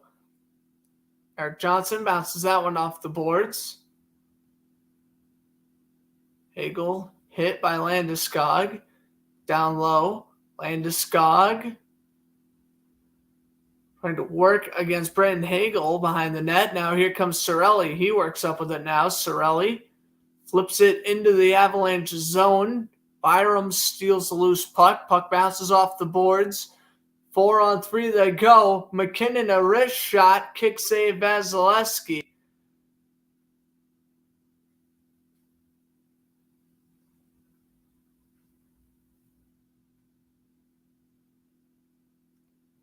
McDonough has it from his own end. Shoots it on in. That one goes wide to the blocker's side of Kemper. Goes around the boards now. By the way, Rantanen has 8 assists in the Stanley Cup Finals. That's tied for the most through 4 games in Stanley Cup Finals history. Tying a record with Wayne Gretzky. Well, that's not bad. Here comes Tampa Bay. Behind the net, Belmar blew a tire. Colorado brings it up the other way, 3-on-2. Flipped it on into the zone. That was Rantanen. Puck goes in down low. And now Tampa Bay steals again. Belmar finds Maroon. Quickly stolen by Makar. Makar almost gets hit on the left-hand boards. Flipped into the zone now. And around here is losing possession. Number 91 there. That's Nazem Kadri. Kadri returning to the lineup, coming from his thumb injury suffered back in Game 3 against St. Louis. Comes Zach Bogosian. D to Victor Hedman. Hedman goes on in through center, dangles around 2 minutes, scores! What a backhand shot by Hedman! Beat Kemper through the 5-hole. It's 2-1 Lightning. Oh, what a goal by Hedman! I did not see that. I just got here. Well, welcome back to the stream, Alex. Thank that you. was highlight reel, end to end. Hedman's going to get the puck in his zone off the DD pass from Bogosian. He goes in 1 against 4 and somehow gets the backhand goal. That's incredible. Wow. Beat him blocker side. What kind of McDavid? Yo, Victor Hedman bringing all his Connor McDavid. Literally, that was a McDavid-esque goal right there. Yeah. Wow. So third of the playoffs, he has 23 total goals on the year, and that's how Tampa Bay leads it 2-1. Now Colton with the puck for Tampa. Colorado with possession. Now Paul, and puck stops.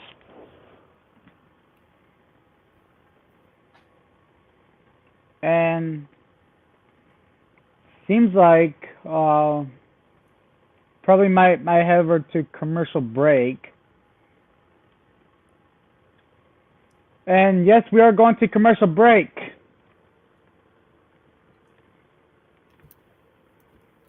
I don't think about it. That was kind of a weak goal allowed by Kemper, more than a fantastic shot by Hedman, but he was able to go 1 against 4, so I'll give him credit.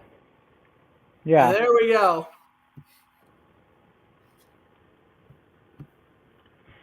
Your good friend Bruce Cassidy heading to the Sin City, the Vegas Strip. Yo, imagine Vegas has secondary scoring issues. Thoughts, Mr. Flood? Should have been fired in the first place, but Vegas makes sense for where he wanted to go. Vegas needed a win-now coach, and they weren't going to get that with DeBoer. You're probably going to get that with Cassie because, well, he made a final just like DeBoer, didn't win, but made it there more recently. And, yeah, Vegas is very similar to Boston in a lot of aspects. A lot of defense, a lot of offensive defensemen, a lot of firepower on the first 2 lines. I like this move a lot. People think Vegas is going to win the division after hiring Cassidy. They think they're going to basically win the division next year. And honestly, I don't know if they'll win the division, but I think Vegas is definitely going to be back in the playoffs. I was getting concerned that Vegas was just going to blow it all up and start to rebuild. Well, if you hire a coach like Cassidy, that's not going to happen. You're going to contend. Yeah. And lastly, about the Vegas Golden Knights, they trade Evgeny Dadonov to the Canadiens for Shea Weber. Will Shea Weber play? Who knows? But I can assure you Dadonov's going to play next year, and he's going to do wonders for Montreal on the second line. Weber might play. If he does, Vegas will probably play him on the second line D pair. Yeah. As we I head thought out he to was commercial like- break. I thought he was like done and retired. I don't know. He hasn't officially retired. I don't think he's going to play next year, but he hasn't officially retired yet either. So, technically speaking, you can still throw him in on the depth chart. Ah. Okay. And I heard that it says like they traded his contract. Yeah, but again, he hasn't officially retired yet, so I don't know. So the Golden Knights would be screwed if his contract were, if he's actually to start playing again. That is true. Mhm. I wouldn't really help him out. Again, he could play like second, third line minutes. He's a good veteran to have, no doubt. And Stamkos will head over to the box for oh no.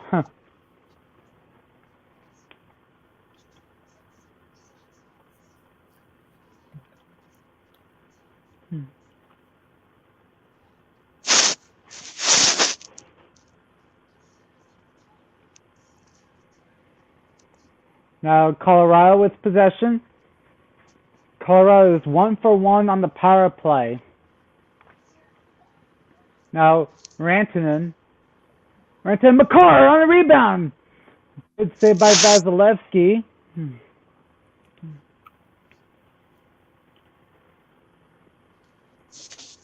Now McCarr takes a shot.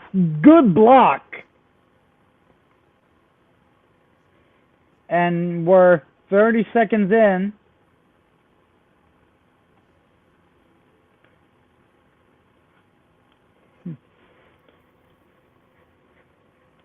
Now we're 30 seconds in to the power play.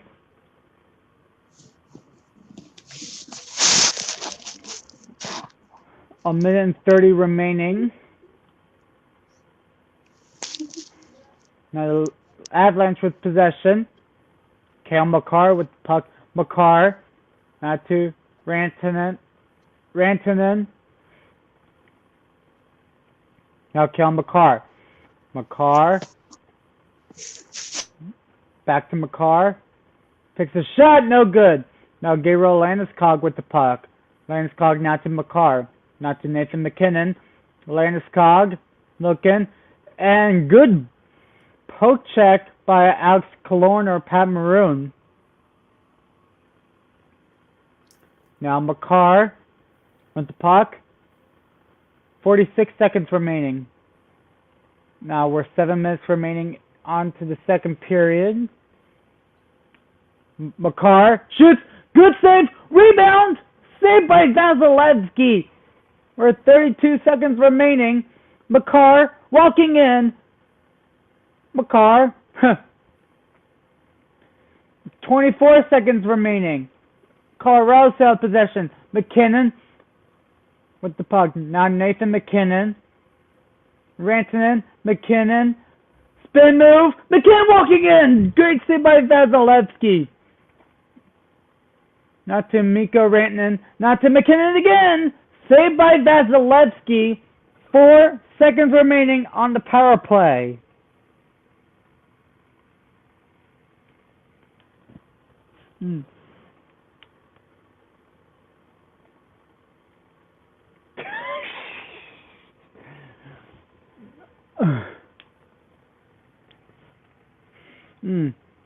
And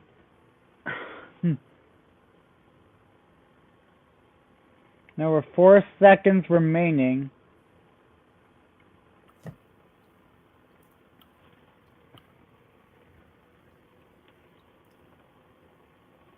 Four seconds left to go. Random hockey fun fact today. 4 years ago, the Islanders drafted Oliver Wahlstrom and Noah Dobson. Oh, interesting. Oh, saved by Vasilevsky. For the Islanders. And the Lightning have killed their first penalty kill of the night, as both teams will go 50%.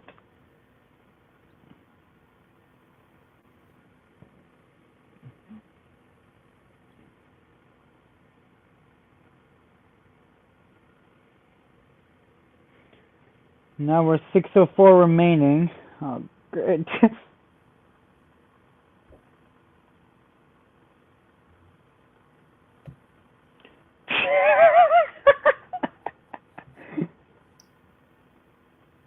Looks so 4 to go. All right, Vasilevsky has played well so far. By the way, the Lightning are the first team in playoff history to have 0 even strength goals allowed in 6 consecutive home games. I'm laughing at the comments to you guys in the group chat. Yes, okay. I figured. As we are heading back into commercial break.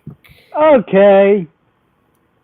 Well, good news is we'll probably be done with all the news by the end of the second, or by the second intermission. So at least at that point, we'll be able to recap or do like some trivia, which I guess would be fun. Yeah, let's get all the let's get the topics done, man. Anywho, what's next Oh, look who we have here. Uh, That pissed off John Tortorella's back in business. it's been a while since Tortorella's coached in the league. Well, glad to see him back. This is going to be a fantastic hire or a terrible hire. I'm leaning towards the terrible, considering Tortorella is only useful when your team is in a contending window. The Flyers are far from that, like we've already mentioned. This is going to backfire horribly. Don't be surprised if he gets fired after 2 years. I know Tortorella said this is going to be his last head coaching gig. It very well could be, because I don't see this being anywhere successful. And lastly, before we head back to the game, Rangers re-signed left winger Stanley 1 year, $1.5 million. All right, so game should be getting back on. So Anything else after? But just to make sure what's there. Now you're way off. Oh, I know. I'm just unsaving the stuff we've already done. All All right. cool. One last. Whoa! Look, let's save that after. Let's save that for later. Guys, don't look. Let's say that. Hold on, a little sneak peek for what we're gonna talk about soon. Do not look a thing. I've got a special song ready to go. Like that should get clipped on Powerscape for sure. Yeah, we can clip our rant and put it on Powerscape.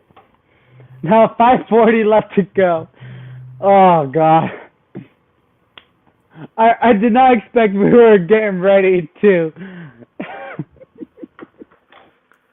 Alright, anywho.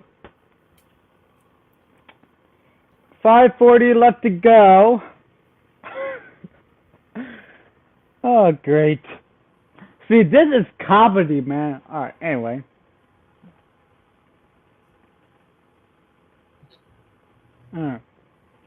And puck stops like a second to go.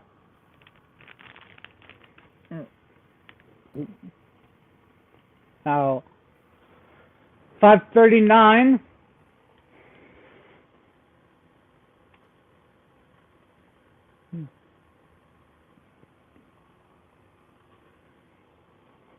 And Lightning with the draw gives it to Ryan McDonough. Now McDonough with the puck.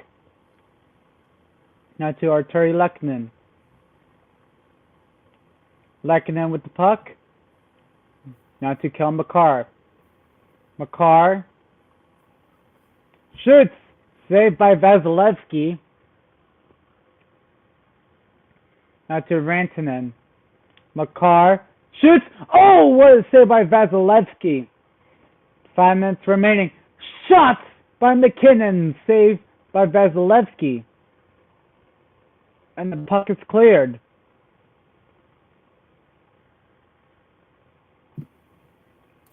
Bad turnover. Now McKinnon with the puck. Clears it. Now Logan O'Connor with the puck. Now Nikita Kucherov. Palat with the puck. Palat. Hedman walking in. Hedman again. Saved by Kemper. Gotta be careful about Hedman. Nice backhand shot on goal. Almost did a wraparound before he even knew it. Tried to be Kemper to the blocker's side, but a nice save.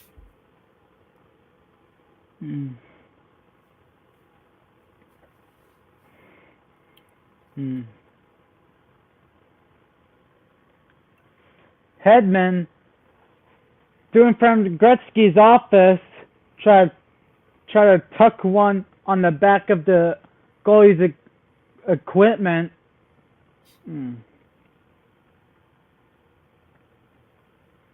Now 4:25 left to go.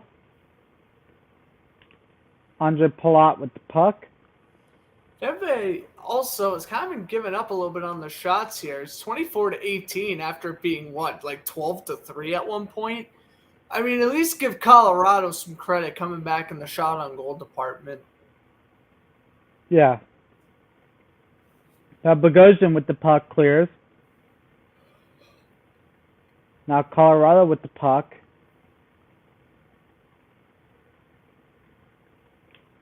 Now Colorado Lehkonen. Lehkonen on a wraparound. No good. Now Josh Manson. Now to Nishushkin. Nishushkin save. Now Josh Manson try to get one. And puck is cleared. Cal McCarr have saved it. Now McCarr with the puck. Now Colorado with possession. Comfer. Now Belmar. Belmar Maroon!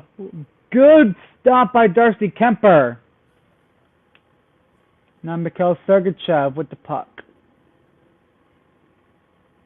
Now Pat Maroon. Now Josh Manson. Now McCarr.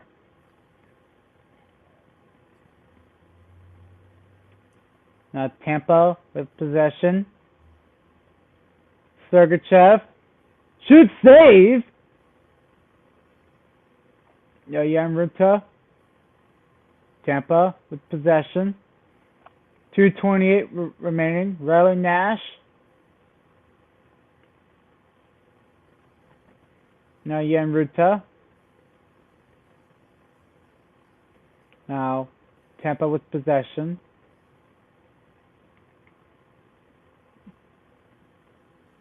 Ruta.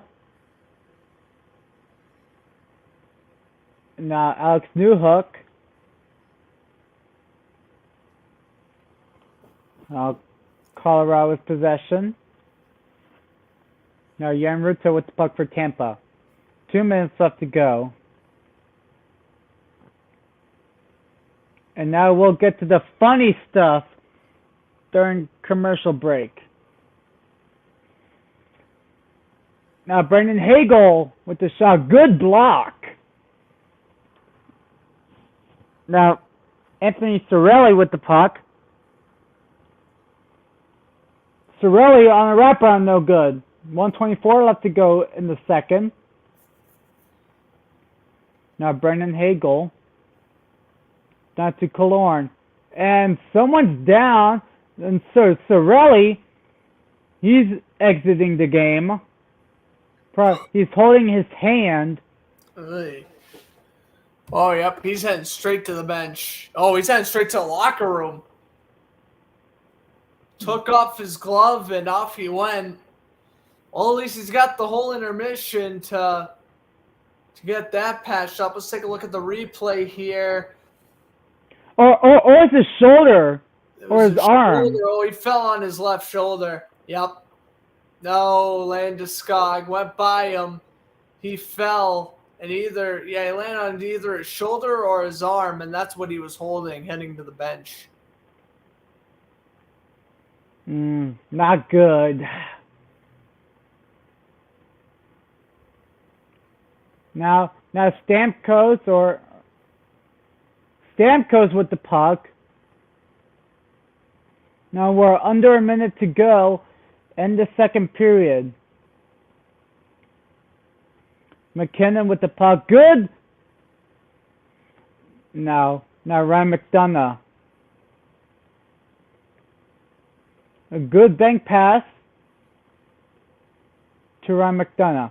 McDonough gets lofted out. And Vasilevsky stops with 28.6 remaining in the second period. That one almost trickled in the glove side. That would have been something if it took a weird ricochet off his pad and in.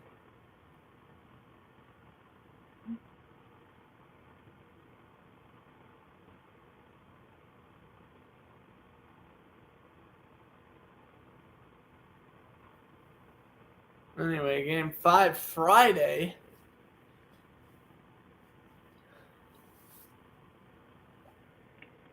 All right. Okay. Now, Kel McCarr with the puck, 24 seconds remaining. Davon Tays to Kel McCarr. McCarr, 13 seconds remaining. Now to Logan O'Connor. O'Connor with the puck. 5 seconds left to go.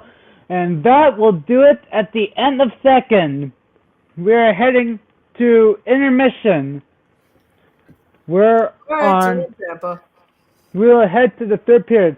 Will the Tampa Bay Lightning hold the win to tie the series by 2, or can Colorado come back and have the chance to win Game 5? We'll find out at the third. I just don't think Colorado's doing it right now. It definitely looks like we're going 2-2 hanging to Game 5. Mm-hmm. Okay. I got the song ready. And hold on, I gotta find the quality, a good song length for a certain person who might deserve. This might be his walk-up song when he hits WWE. God knows when that will be.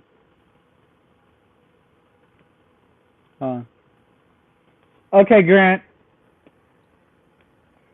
Oh crap! I did it wrong. No. All right, here we go.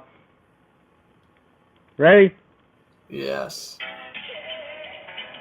Bad boys, what you gonna do? What you gonna do when you come for it? We're getting a copyright strike, that's for sure. Yes, Oh, sir. don't worry. Sean Avery. He gets the crickets instead. And crowd, you can laugh at him.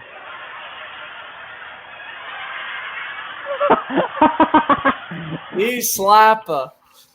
Okay.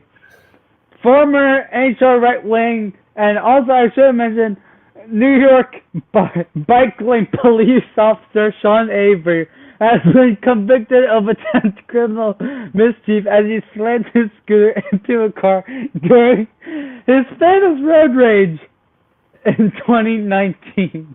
I mean, when you're driving a scooter or a moped or whatever, like, bro, just drive a car or drive a truck or drive a motorcycle. It's not that simple. You are going to get flattened if you try to ride a bike on the side of the road. I know there's a bike lane, but really, why are you using a bike lane? Like, there is no point in having a bike lane on a road. Completely off topic of what I should be talking about, but I just want to rant real quick. How come, you're the driver, you hit a biker, you're going to jail for obvious reasons. How come the bike lane is this close to the actual road? So stupid. Anyway, yeah, Sean Avery's a doofus. We've seen this story before when he tried to join the freaking, what is it? The Orlando Solar Bears. ECHL team earlier in the year. This guy is just constantly making a mockery of himself. And guess what? It's always a hearty laugh because I honestly despise Sean Avery as a player. And honestly, whenever they throw him on that podcast with Paul Bissonnette, Spin Chicklets. Yeah, Spin Chicklets. He just always sounds like an idiot. I never like him, ever. As a player, as an analyst, nothing. And here he is. Getting injured getting charges for what? Hitting a car with a bike? What? Hey, listen. I like Sean Avery because he's the inspiration of my amazing rants. Yes. Or you, basically. I don't know. Anyway. Yeah, Sean Avery, he got the Undertaker theme song when he came back. He got the crickets. He got the laughs. He got the bad boys. What's next? I don't know, man. Sean Avery, you better be staying out of trouble. Oh, even better. Alright, hold on. These need to get a laugh.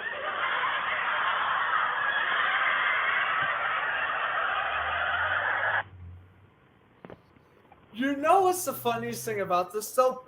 Lightning fans are actually offended by this. Oh. Like, I come mean- on, man. It's just, you're just doing a little hazing. There's nothing wrong with this. Like, how about this Calgary Flames fan? He said, that's so disrespectful. Stay classy, Colorado. Come on, are you actually taking this seriously? One restaurant out of the million restaurants in Colorado, Denver, Nevada, out of all of those restaurants, one restaurant decides to put a Steven Stamkos jersey on the mat entering into the restaurant, and now all of a sudden you hate the city of Colorado. Wonder how stupid you look. Generally saying, get Make over sure it. to wipe your feet. In the words of I mean, Jack I'm surprised Edwards, no Boston get over it. restaurant did that to a Tom Wilson jersey or something. Literally. I mean, Stamkos is a fine player, don't get me wrong, but Nah, it should have been a Pat Maroon jersey. Well, it should have been Pat Maroon. That would have been funnier. But I don't know. Restaurants are savage. We'll see if Colorado wins or not. Me personally, is it disrespectful? Obviously, but should people care? No, you shouldn't. Like, is it funny? Yes. Colorado is comedian town. Next. Anyway, moving on. Sergei Bobrovsky is currently being actively shopped by the Panthers. Florida could even retain up to 50% of his salary. Good. It's about time Spencer Knight takes over as the full-time goalie. Yeah.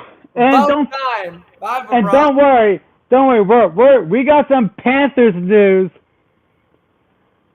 We have to cure the crickets.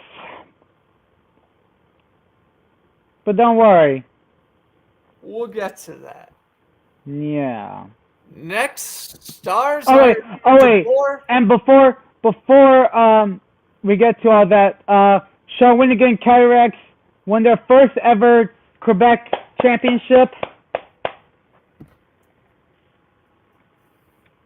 And also, are in the Power Skate Show Instagram page or?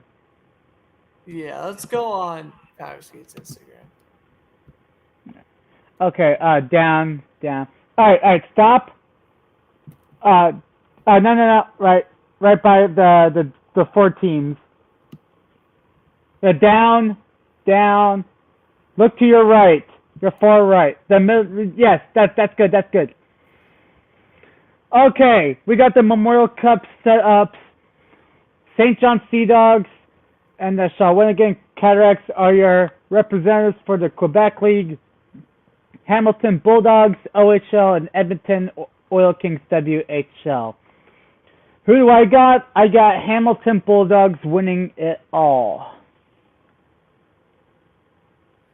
I can't really make a prediction, but I would probably say Bulldogs as well, I guess. I'm not sure. Yeah. I know you watch minor league hockey more than me or Sean, so I think you would have the wisest prediction out of the bunch. Yeah, I'll say Bulldogs and Oil Kings. Former Tennessee Governor Bill Haslam has purchased the Nashville Predators for $2.3 billion. Oh, I mean that's pretty expensive for a medium hockey market. Mm-hmm. That's good to sell them for that much. Next, Liam Foodie, 2-year, two-way deal. Kind of surprised he doesn't have a one-way deal, but not a terrible piece for Columbus. Mm-hmm. So the minor league baseball Altoona Curve have unveiled a Charlestown Chiefs themed jersey, which they played last Saturday against the Erie Seawolves. W or L by this creative? I would say W. It looks pretty nice. Yeah. All right, now it's time for a Misery Hour by Alex Stossel. Alexiev out at least 4 to 6 months due to undergo shoulder surgery. And Backstrom will be out indefinitely, and GMBM, this one's on behalf of all Caps fans. Last time I checked, Philip Forsberg is a UFA. Please bring him back. Please and thank you. Redo the Martin Erat trade if Erat's in Europe. Get him to the NHL, and then you can start over. David Poyle can do the trade. Nashville trades Philip Forsberg to the Capitals. Brad McClellan can sign Martin Erat for the Capitals, and then 2 hours later, Martin Erat will go back to Nashville, and Martin Erat will get released, and he'll go back to where he was, and then he'll retire. So basically, we're just having Martin Erat come back to the NHL just to sign with Washington for an hour, get traded to Nashville. Nashville releases him, and he goes back to Europe and then retires. That's correct. Wow. And Washington gets Philip Forsberg. That is correct. That's my plan. Get Forsberg Next. back on the Capitals. I mean, it's not a bad idea. You just shouldn't have got rid of him the first time. Yes. All right. Next, caption contest. No, don't even think about it. All right, caption contest. All right. This is a interest. Thank you. All right, caption contest. Let's see. Trying to think of a good one. Here we go. When your ex-girlfriend is watching you being with one of your friends, or when you're trying to pull a prank with your friends, but it has to be at the right time. Even though I can relate. So, yeah. Grant, what about you? For me, I would say when you've been excluded out of conversations for a couple of months and you're Yes! you get know what people are saying about you. That's... Yeah. That was also me opening up the door for the first time after I tested positive for COVID. You know, I was spent a whole week in my house. Yeah. That could also be another good caption. Yeah. All right. Next, Nishushkin and Kale McCarr scored 2 goals each and 7-0. I did not watch the game. I was at the movies at 10 p.m. He was watching. You were watching the new Top Gun. Top Gun, and I was watching Jurassic World. So funny how we were both at the movies instead of watching this game. I just think that's hysterical. All right, now let's go back to Pierre DeBoer. He's now going to coach for Dallas.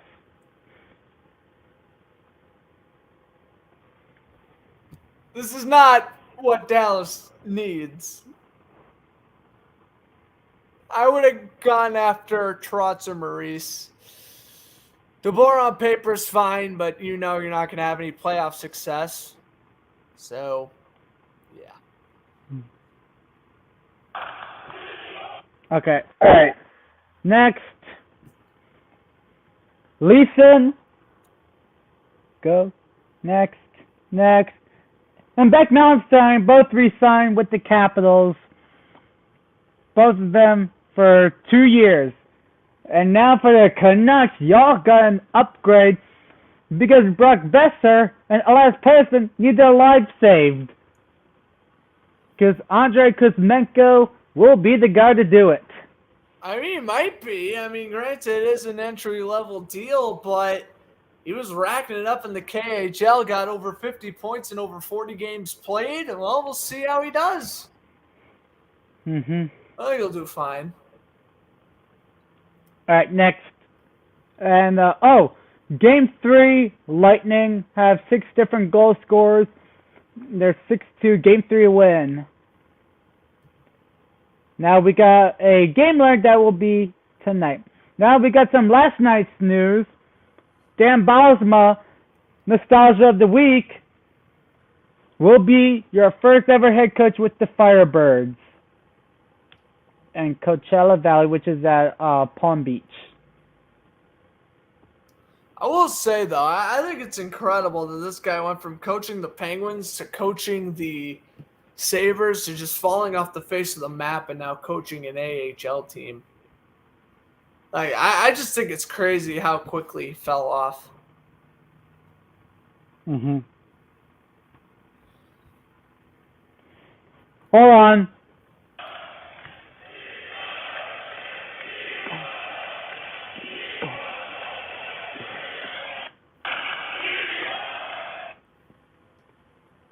According to Rangers fans, Igor Shesterkin won the Vezina Trophy.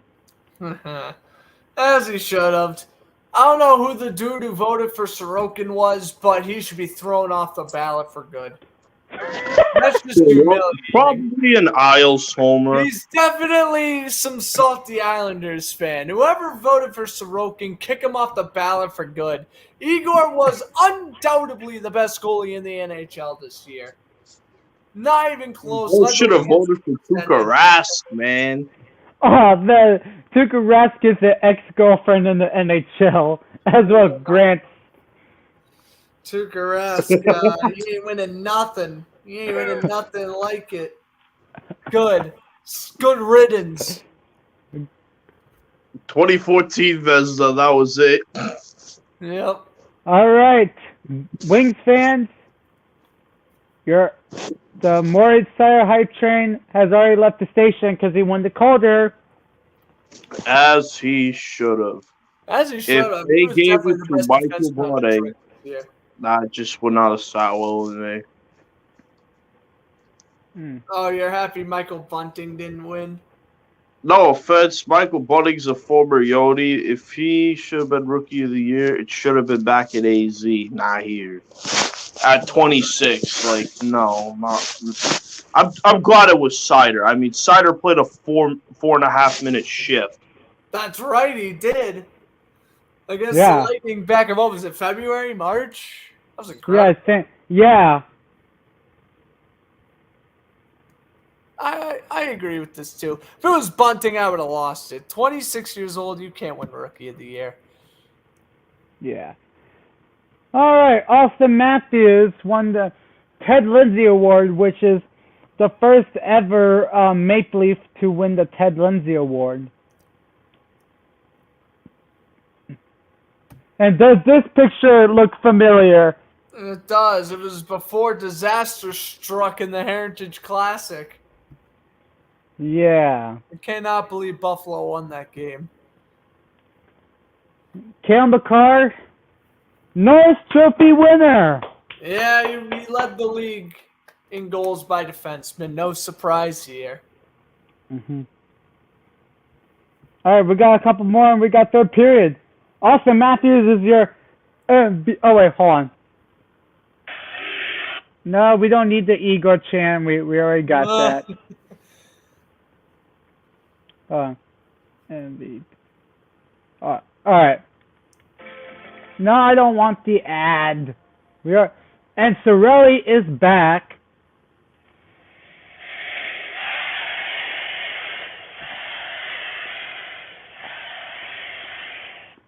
Austin Matthews is your MVP. Well, 106 points, 60 goals scored, led the league in goals now back-to-back years. Only played 73 games too, which is very impressive. People are going to want to be Connor McDavid. Listen, I know Matthews scored the most goals. But yes, I gotta say, 123 points is way better than Matthews' 106.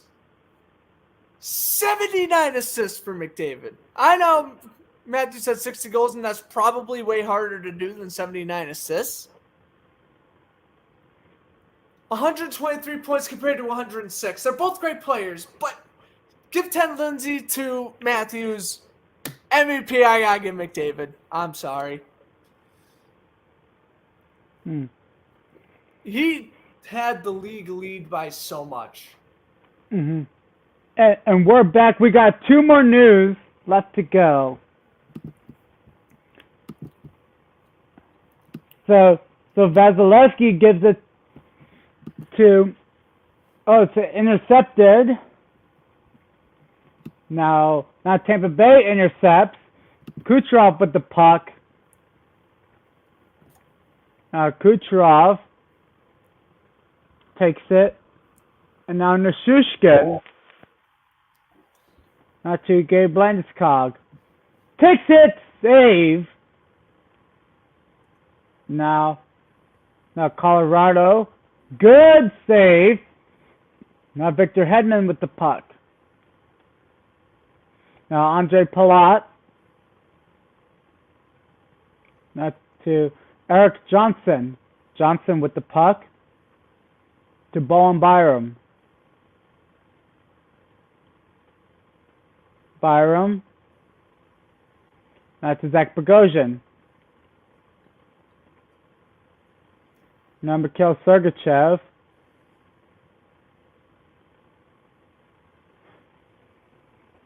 Now Colorado with possession. Now to Riley Nash. Colorado with possession, gives it to JT Compher. Compher. Now to Alex Newhook. Newhook shoots off the glass. And now Nick Paul with the puck for Tampa Bay. Now Nick Paul turns it around now to Corey Perry. Corey Perry got hit. Now Colorado has possession. Now Jan Ruta. Now number 11 is Andrew Cogliano. Cogliano with the puck. Scrum along the wall. Colorado still has possession. Davon Tays. To Bowen Byram. Byram with the puck. Save. Now to Bowen Byram. Now to Davon Tays. Tays with the shot. Rebound. He scores! A tie game! It's Andrew Cogliano. Cogliano. Rebounds the game, and we are now tied by 2. Well, I mean, talk about unsung heroes performing in the playoffs here. Andrew Cogliano, that's a nice veteran on the 4th line. Able to get a nice goal. Bad rebound given up by Vasilevsky. Here we are, less than 3 minutes in the 3rd. We're tied at 2. He's working against Ruda in front of the net. It was off a deflection, saved by Vasilevsky. But yeah, Cogliano able to get the rebound, it looked like. Or they might give this goal to Nico Sturm. Let's see on the replay. Sturm was also out in front. The former Minnesota Wild. It'll be close to see who they give the goal to. I think the camera was focusing on Cogliano, but I think at the end of the day, they may give the goal to Sturm. Now they'll give it to Cogliano, 2-2. But Sturm, nice job fighting out in front. That's the first ever even strength goal they've allowed at home since the first round. So, very impressive stat there by Colorado, able to break that. Yeah. Now 16:40 left to go. Now to Bowen Byram. Now Colorado with possession.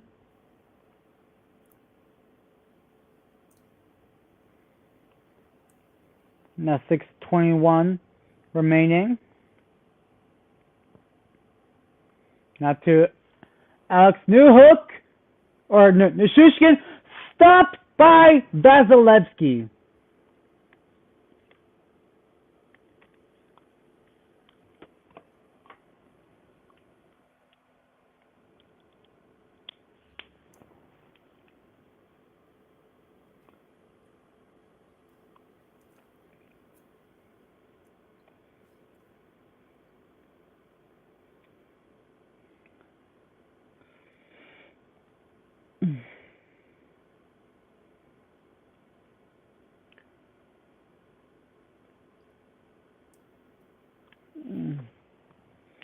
Now 4 minutes remaining.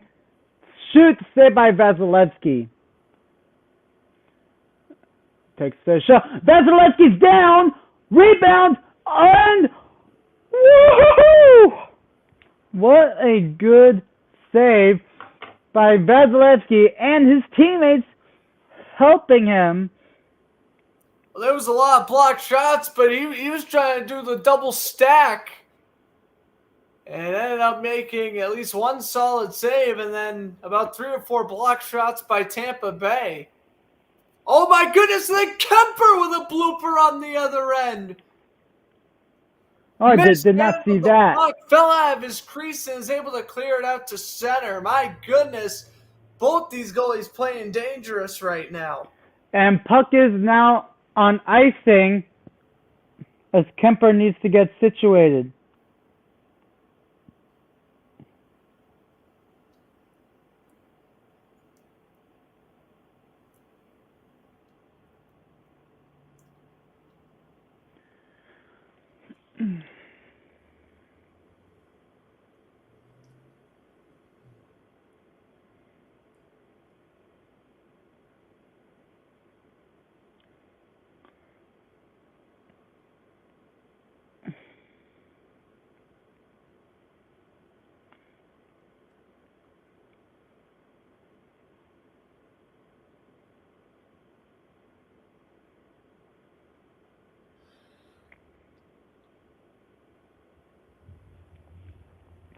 Now 14:57 left to go.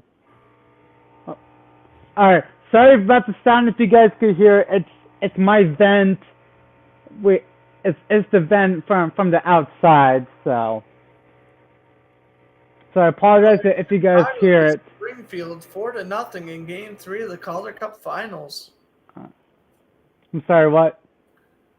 The Wolves beat the Thunderbirds 4-0 in Game 3 of the Calder Cup Finals. All right, I'm on it. Just giving you an update on that. All right. Is the game done or? Yeah, game's done. All right, well, I'm on it then. Make sure you follow Power Skate Show Official on the What's that? That's our new name.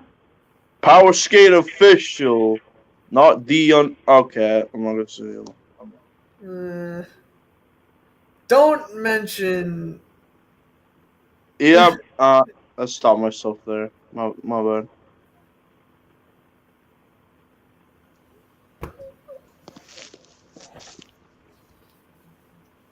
As Tampa Bay clears down Colorado's end, it's going to be an icing.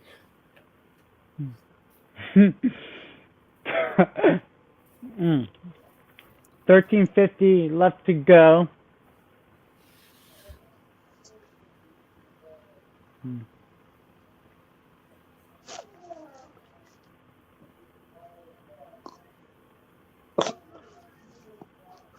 Oh my God. Off topic, but the Sox won and sweep the Tigers. Oh, nice. As they should. Nothing when I first was watching it. I was like, oh, thank goodness I'm commentating hockey. Another Sox Nishishkin, all wrap round, saved by Vasilevsky. Now Tampa with possession.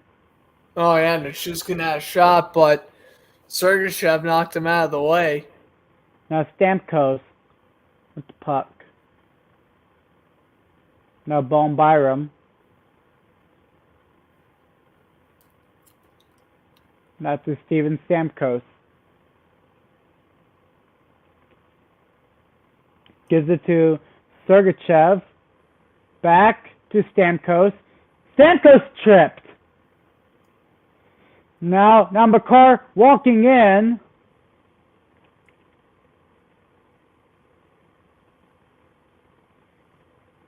And now Makar should have Riley Nash with the puck. Yeah, laid all over him. Now to Hedman, saved by Kemper.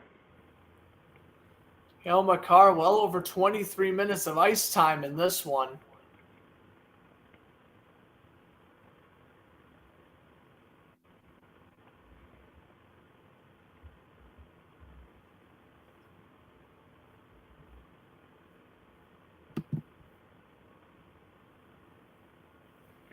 right, well, we got two more topics. We're all caught up with the sports news. Finally, Jay Woodcroft will now be the newest head coach. I mean, yeah, you're As he should. gonna get promoted when you make a Western Conference final. The best thing they could have done was a coaching change, and guess what? I think that's what truly sparked the deep playoff run for them.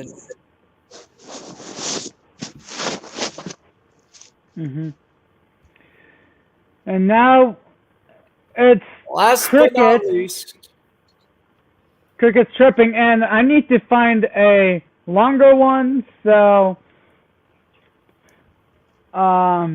yeah, first off, this literally gave the Florida Panthers literally gave Andrew Brunette the finger. If you guys know what I mean. yeah, I mean, I wouldn't have fired Andrew. Wait a minute, no, Burnett's still on there. Oh, here we go. Yeah, I wouldn't have fired Burnett. I mean, yeah, sure, the second round, the Panthers team played like they didn't even want to be there, but yeah. Yeah. Billy. I'm going to call Billy for this segment. Your team won the President's Trophy last time I checked, which I checked many times that they were, and I made sure that they were. Y'all beat my team in Game 6, which was hard fought, but I cried every single time. Carter Verhaeghe took over. He won an overtime Game 4.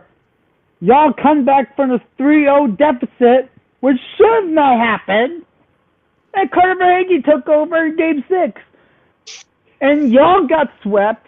You went to the strip club and did not care like me at school. Yo, I felt that. And like Brunette did not get a single offer, and I heard reports that the Panthers, like true reports, that they are working out, they're trying to finalize a deal with Brunette, and somehow Mr. Paul Maurice is now your new head coach. That's terrible. That is just a terrible look. They really won one playoff series and said, you want to know what? We're going to go the next 20-plus years without winning another one. Ha! So now we're all... But hey, we're done with you're all caught up. That's your last month. Recapping Powerscape from first round to the playoffs to Paul Maurice getting hired. There you go.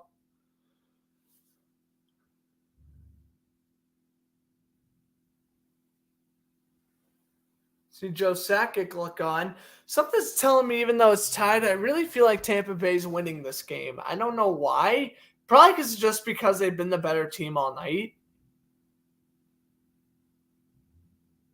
But I don't know. I'm having serious doubts about Colorado right now. I mean, we'll see what happens. There's still 12 minutes left, but...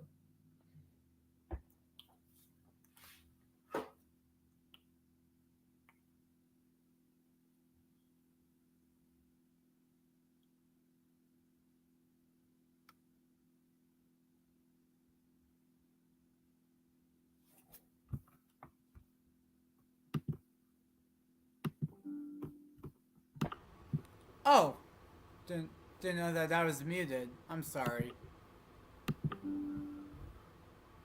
I thought I was muted for a second. Yeah, I don't know why y'all were muted, but I apologize, guys. Weird. Oh, I was muted. I have no idea what happened. I did not do anything. I'm sorry, guys. Oh, well, now the echo's back. Huh. What the heck? Was that because... Oh, I know why. Because I closed that at Instagram. Hold on a second. No, 11:23 left to go. apologize for the technical issues, guys. Yeah. Didn't work. That might have been my fault, guys. I'm sorry. Yeah. We apologize for the technical issues.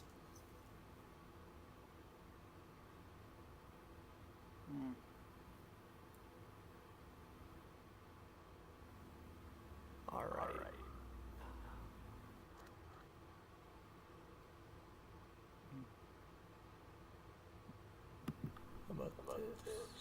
Hey Grant, I'll send you the game alert for the Wolves, and then you can post it for the game if you want. All right. You can't talk.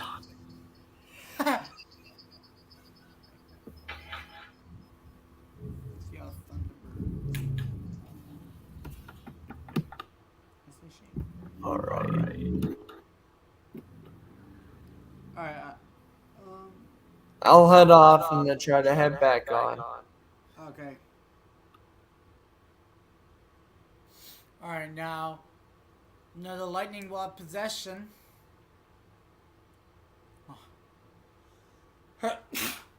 Yeah. I'm okay, guys.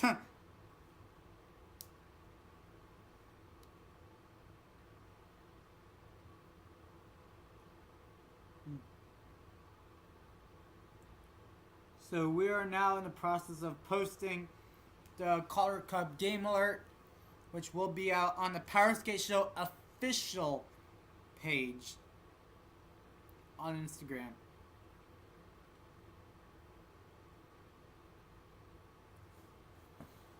Now 10:50 left to go in the third. Lightning with possession. And a good hit. And I'm not sure if there's going to be a penalty call. And Grant's back, ladies and gentlemen. Did this work? No. Why is this happening? No, we can hear you. Yeah, but I hear myself. It's echoing, and I'm pretty sure Sean's muted.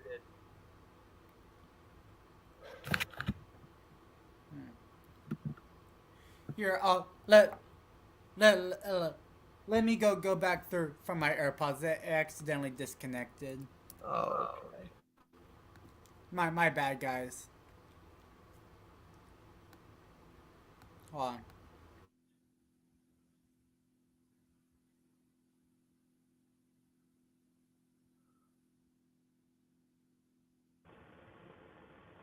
Okay, now can you hear me? We're all good? Yeah, my echo's gone. Yes. Much Yeah, better. that we go. was me. And I can hear Sean. There we go. Now we're back. Wow. All right, we apologize for the difficulties, guys. It's been a while since we were on StreamYard. Well, Grant has been, but I haven't. But anywho, we're all good. Now 9:15 left to go in regulation. We're still tied. Now Ross Colton with the puck. Now JT Comfer with the puck. Don't need my computer charger right now. 8:50 left to go. Corey Perry takes a slap shot. Good save by Darcy Kemper. And puck is still in play.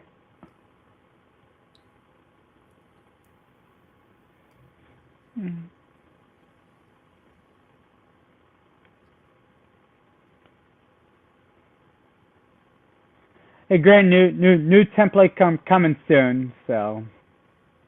All right. Sounds good. I thought that the Thunderbirds won. Okay. That's good.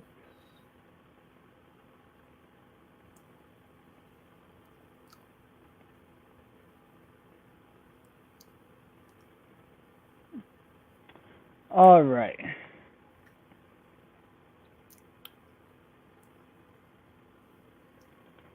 Uh, 8:24 remaining.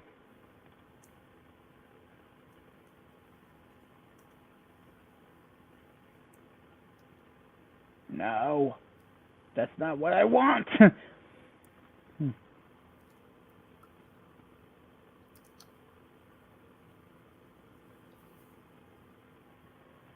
All right, now we're on to commercial break.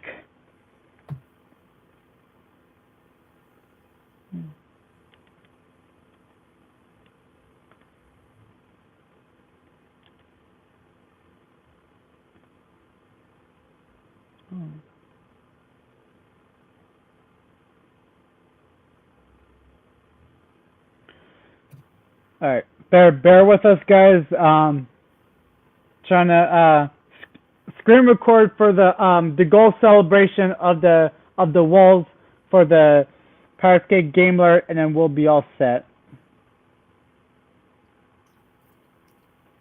All right.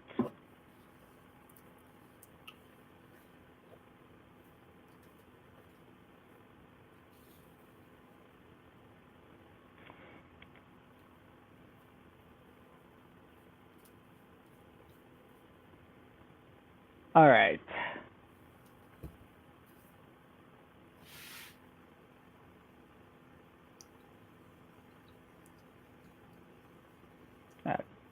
Chicago logo.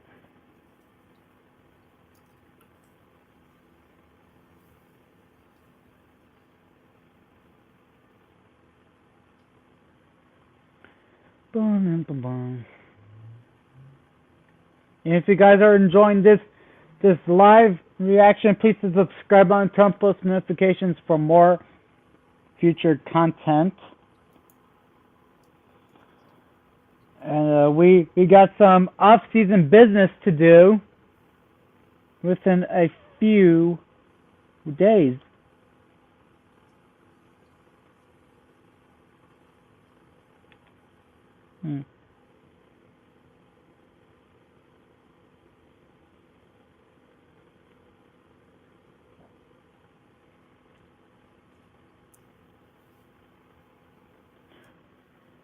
All right, Grant, I sent you the template. All right. All right. Now we're 8 minutes left to go in regulation. Will we probably go to overtime? Oh boy. Let's hope. It'll be good for some extra viewers. Yeah. Now 7:55 left to go in regulation. I'll be happy if it goes until midnight on a good day. On a good day, Tampa's probably going to score a goal with like 46 seconds left in the third. It's very accurate. I don't know. I think Tampa Bay's scoring sometime in the last 5 minutes, and they're going to end up winning. Announcer jinx.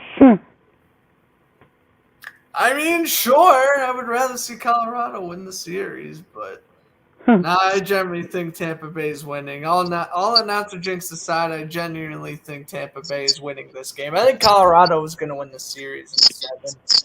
That's my prediction for it. I have a feeling this is going to be a home for home. This is panning out to be a home series. Yeah, that's my thoughts exactly. The home team wins every game.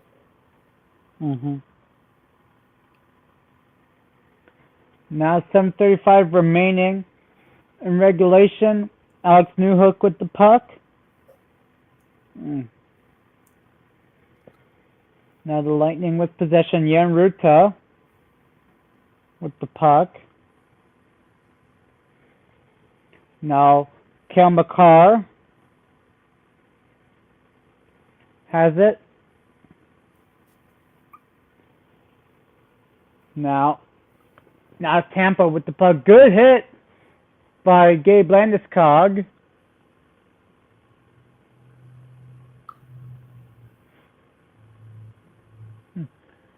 Now 6:53 left to go.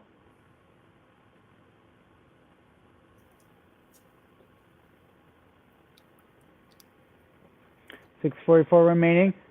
Lightning with possession. Good save by Darcy Kemper.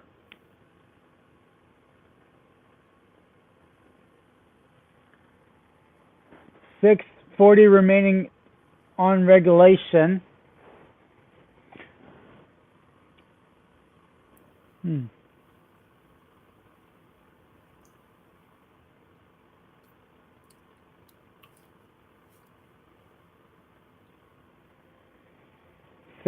.40 remaining on regulation. The game is still tied by 2.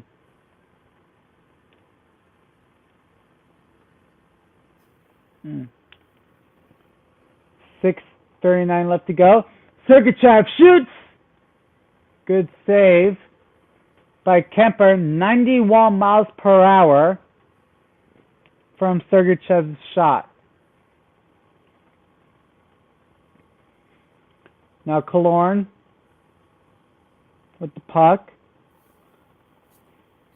Now Mikhail Sergachev will have it. Now to Ryan McDonough.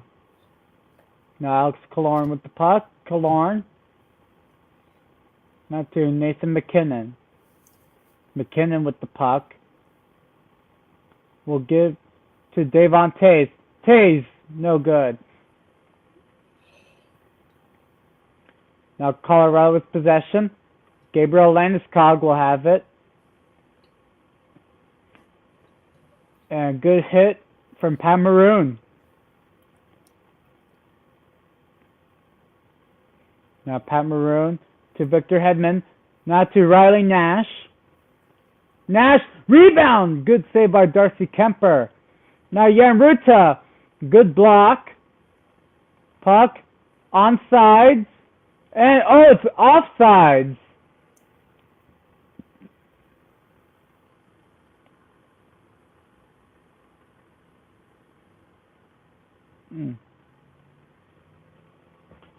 And now we're heading to commercial break right now.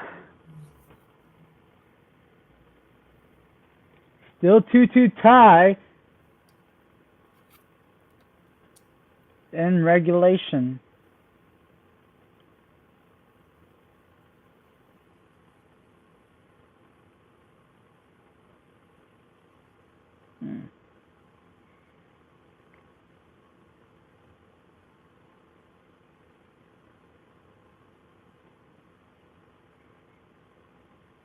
All right. So Grant already posted the Calder Cup game alerts. Yes. For the Calder Cup finals.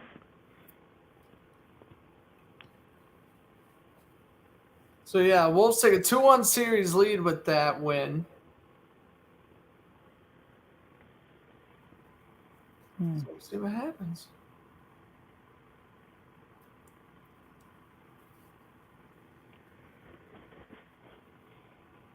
And I'm not sure if you noticed about the Chicago Wolves. So when they have a pregame intro, they have like a good fireworks show. If you guys, I never knew that. Grant, I'll send you the video. I'll post it in the group chat. So.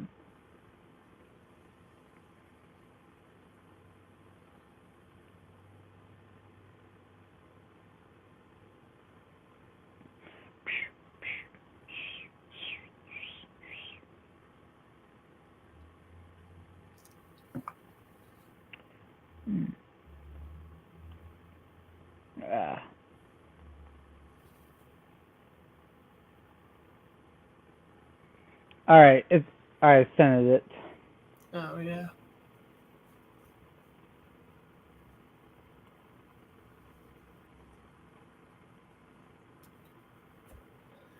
So we're heading out commercial break. Again, that's good.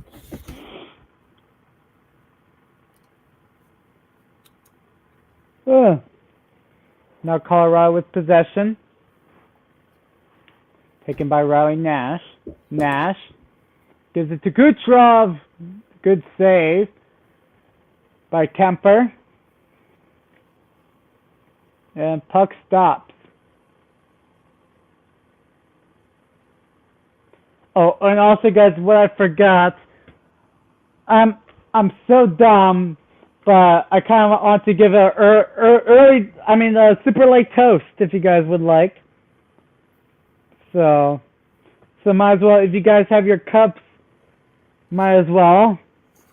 So, basically, I want to thank you guys for watching this whole entire live show. I know that the game's going on, but I'm just going to make it quick.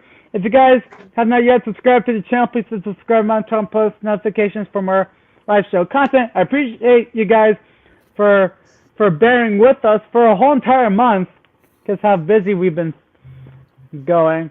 And subscribe to Power Skate Show Official on Instagram. You guys know the picture. Everything's in the description below. Cheers, guys. Cheers.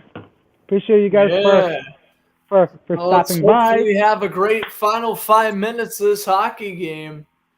Yes. Fell short.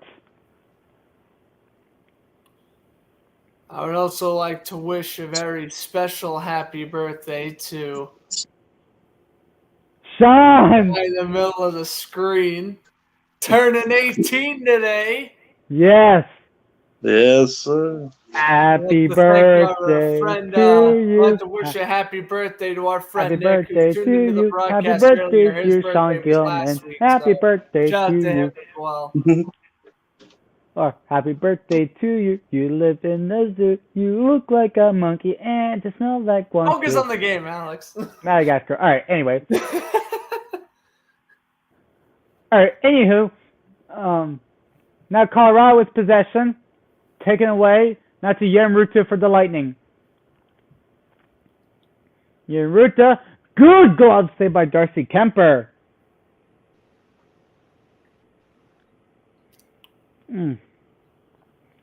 Yeah, Colorado was able to get back in the shot department. It is now 33-27. Root took a nice slap shot from the blue line. Just take a look at the replay here. Nathan McKinnon, nice play, able to break up the shot by Killorn. And McDonough face planted himself on the ice. Yes, he did. He's trying to knock the puck away from Kadri.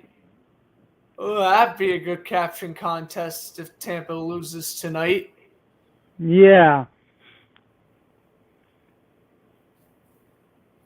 Face-off taken to the blocker side of Kemper here. Well, 3.5 left, so we'll see what'll happen.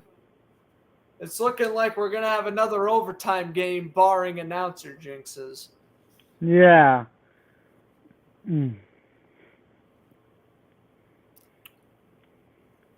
Oh, and Bogosian cross-checked Darren Helm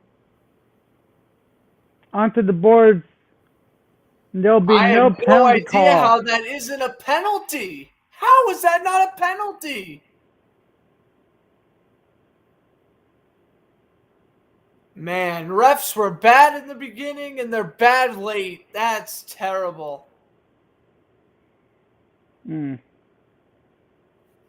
I'm so glad I can complain about the referees and not be labeled as biased because the Bruins aren't on right now. Yeah. But seriously, though, they missed the goalie interference on Kumper. Now they missed a blatant cross-check late in the game. You got to give Colorado the power play late. I agree. Let the boys play. When it's the final 3 minutes of regulation, you got to call the penalties. They called a penalty against Tampa Bay late in game 1, remember? Now, anyway, 2 minutes left now. Now Tampa with possession. 1:44 left to go. Now Sergachev. Now gives it to Devontae. Now Colorado with the puck.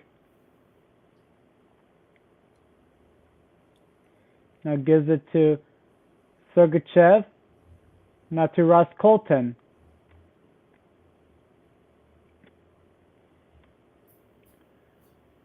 Now Colton with the puck. And he got slammed onto the boards.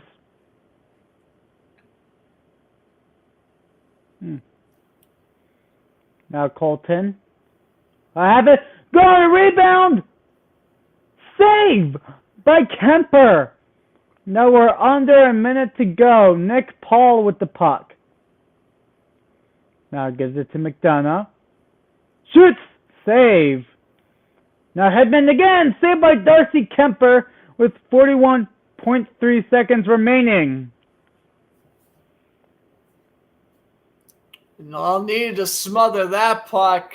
Nick Paul was right there for the rebound. Worst comes to worst.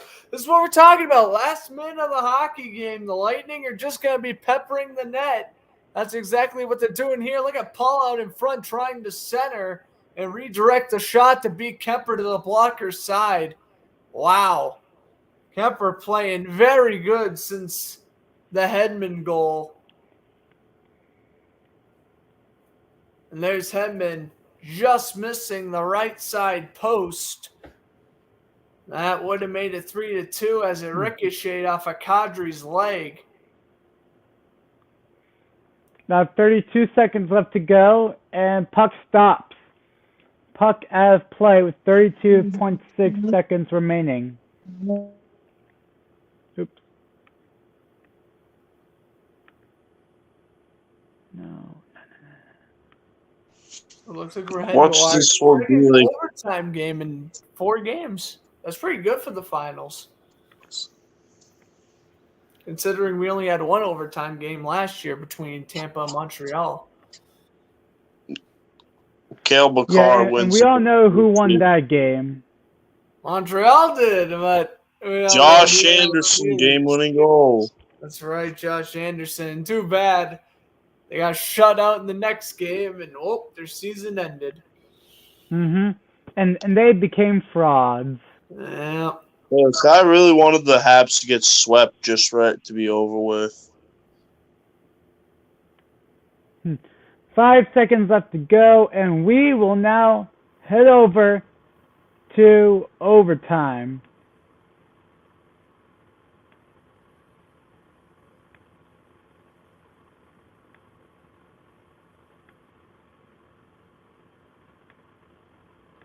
So you think this overtime's going to end in the first overtime, or you think it's going to end in the wee hours of tomorrow morning? What are we thinking here? I hope that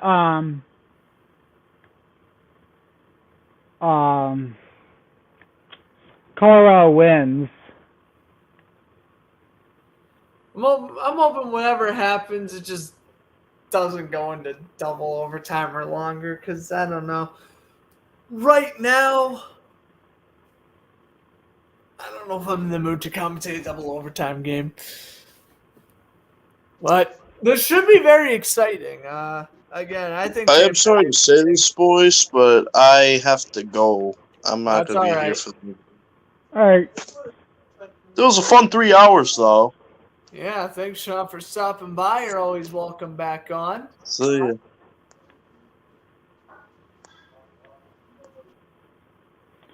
That was All fun. right. Sean was able to stop by for a while. Hey Grant, I have to refix my computer really fast, so I'll be hold on. Hey Grant, I'm gonna send you the picture of the face plant. All right. Sounds Anyway, good. I'll be back. I have to reset some things, and I'll be back. So I guess Grant, the floor is yours for now. All right.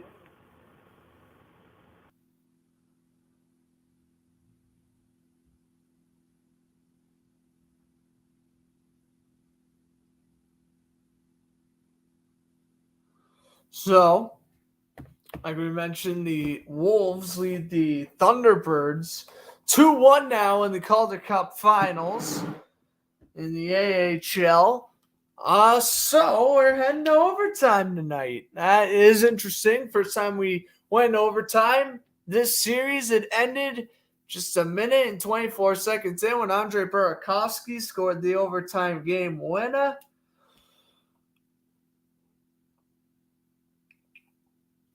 So we'll see what happens here. Yeah, game 5 is on Friday, game 6 on Sunday, and game 7 on Tuesday. Well, so I know for a fact I won't be able to commentate game 6. Probably be able to commentate game 5 and probably game 7 if necessary.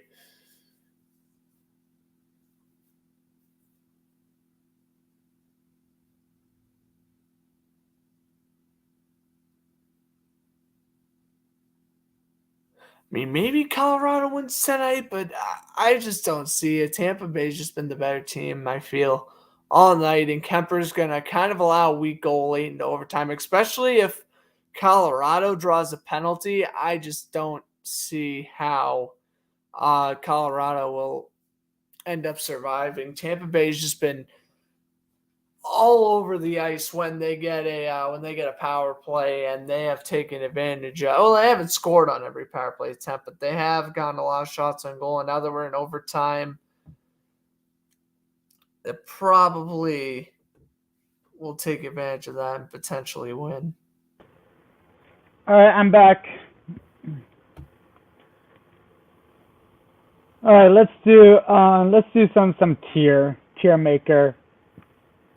Since I feel like to take the advantage, might as well we can. Yeah, we're gonna have a tier list. Yeah. Okay. NHL. But let's do jerseys. If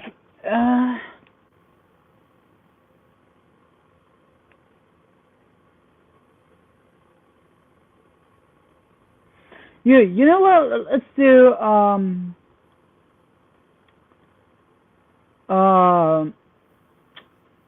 NHL all-time Adidas jerseys. Yeah, let's do that.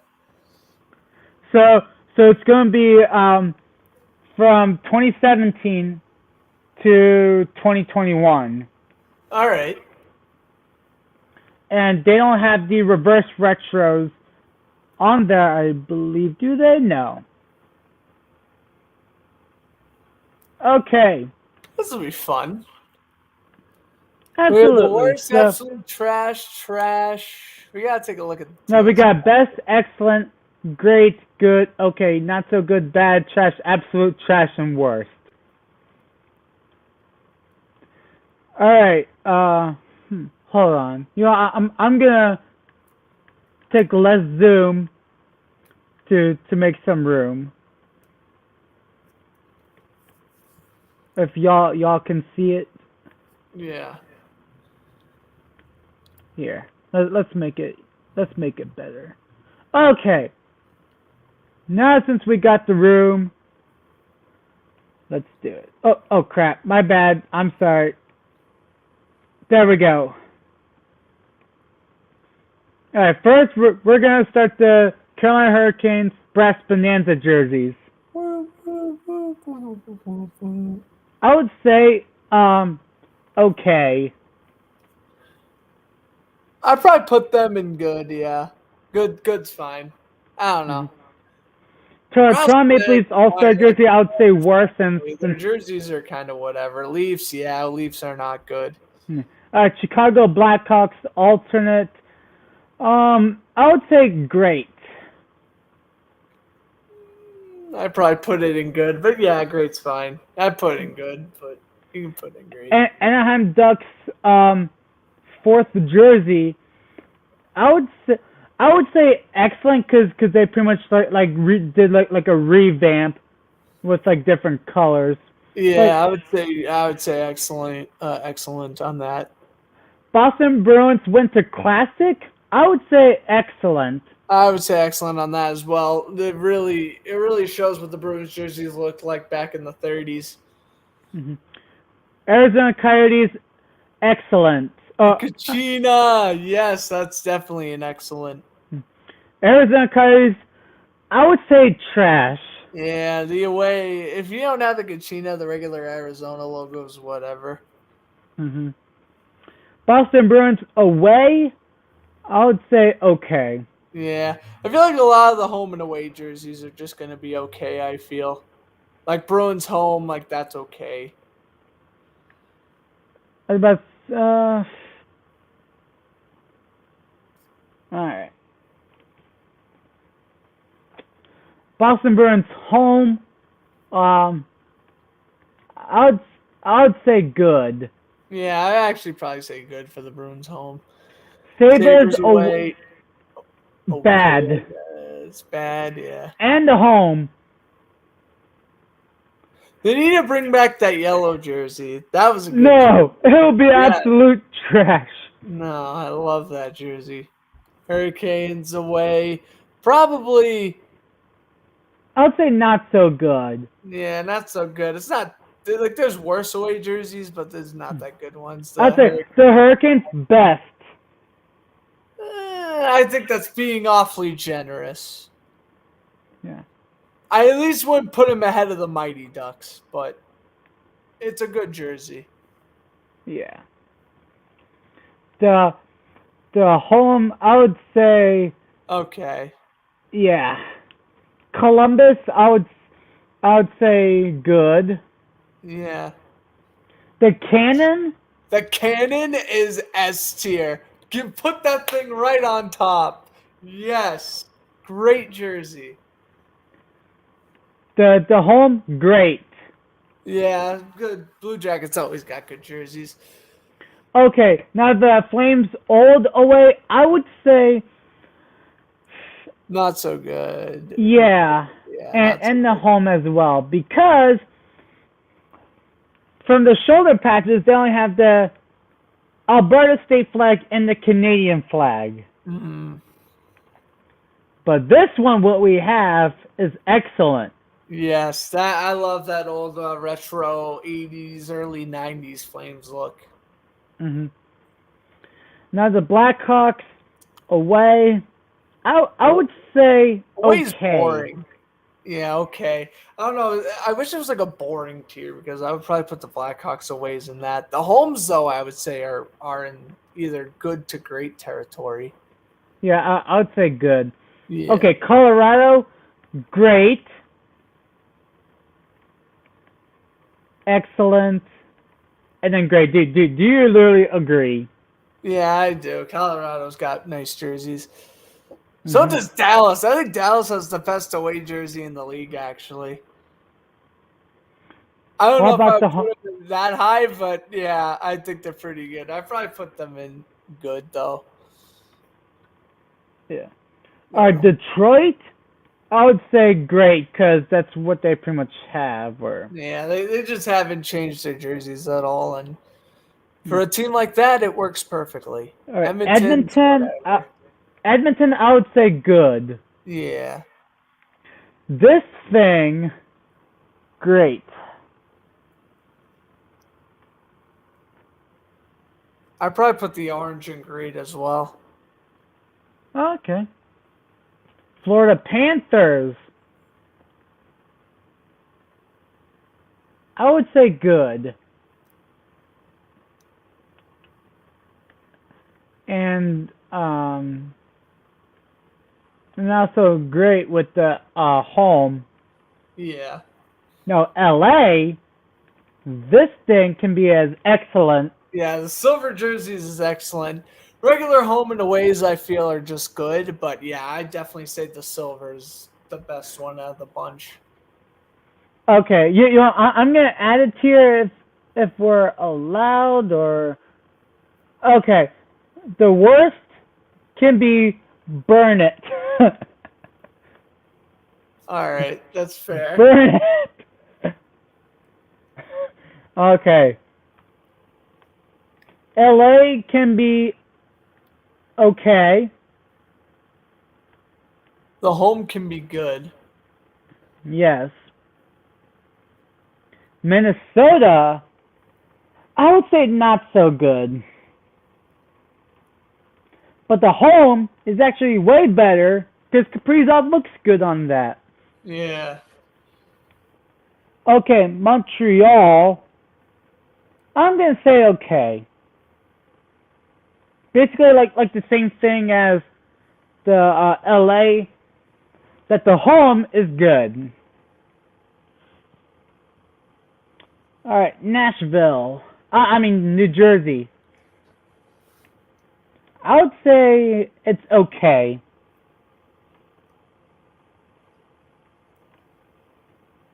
And the home can be okay as well. All right, Smashville. The home, I would say great. I mean, the away is great. I feel like Nashville's one of those teams where the away jersey is actually a little bit better than the home jersey, but they're both decent. So Yeah. that's good. Putting them both in great. I feel like we are awfully generous when it comes to grading jerseys. Yeah. All right, Islanders. I would say okay. Yeah.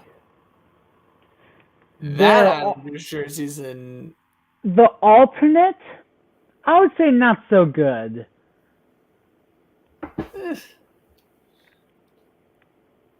Now I'd for the probably put it in regular, good, but yeah. the regular home, regulars. I would say okay as well. Yeah. The Rangers, I would say excellent because they didn't do a thing, and also the home as well. Okay, Ottawa. I'm These are the old gonna say Ottawa jerseys. that's bad. The away's bad, but the home's decent. So I would say okay.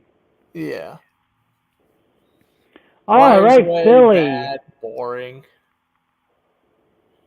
It's How just about this? boring. Philadelphia can be What does these last three go?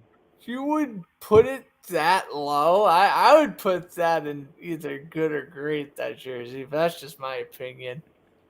I would say good.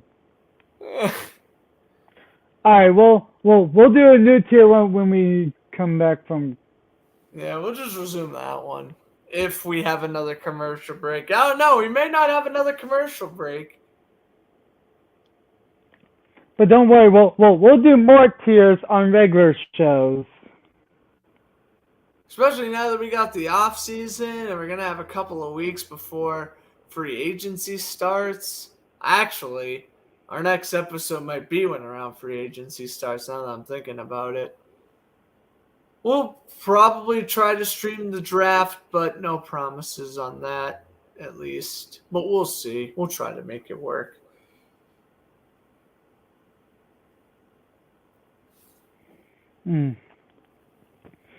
All right, now we're gonna head to overtime. I'm like Wes Johnson, the PA announcer of the Capitals. We are heading to overtime. All right.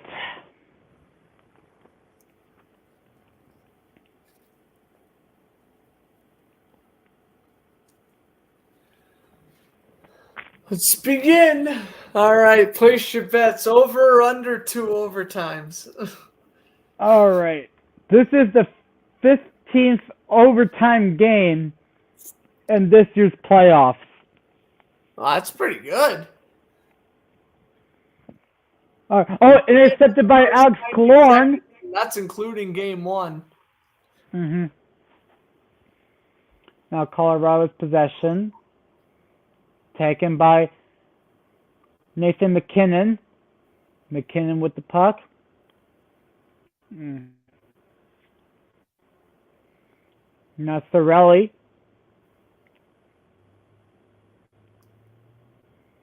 Now Cale Makar with the puck. Gives it to Nazem Kadri.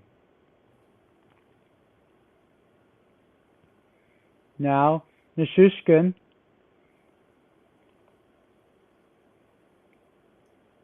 No, on a backdoor rebound.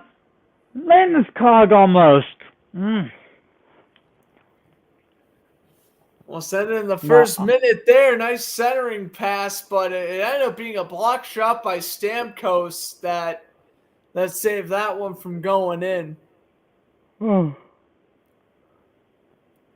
Now, it will be icing.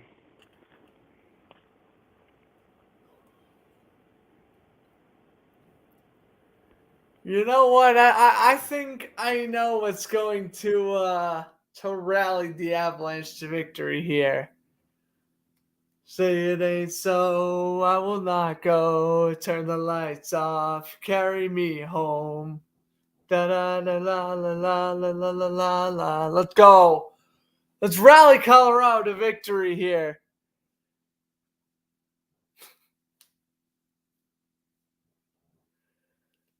All right, as I do it, they give it up. Oh my God, Nick Paul. Good save by Kemper.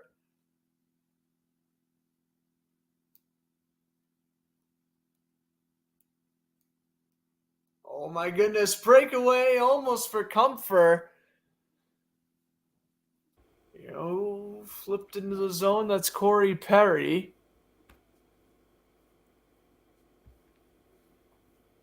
Comes Colorado again. Oh, round the net. Centering pass for Comfort. Didn't connect. Comfort still has it.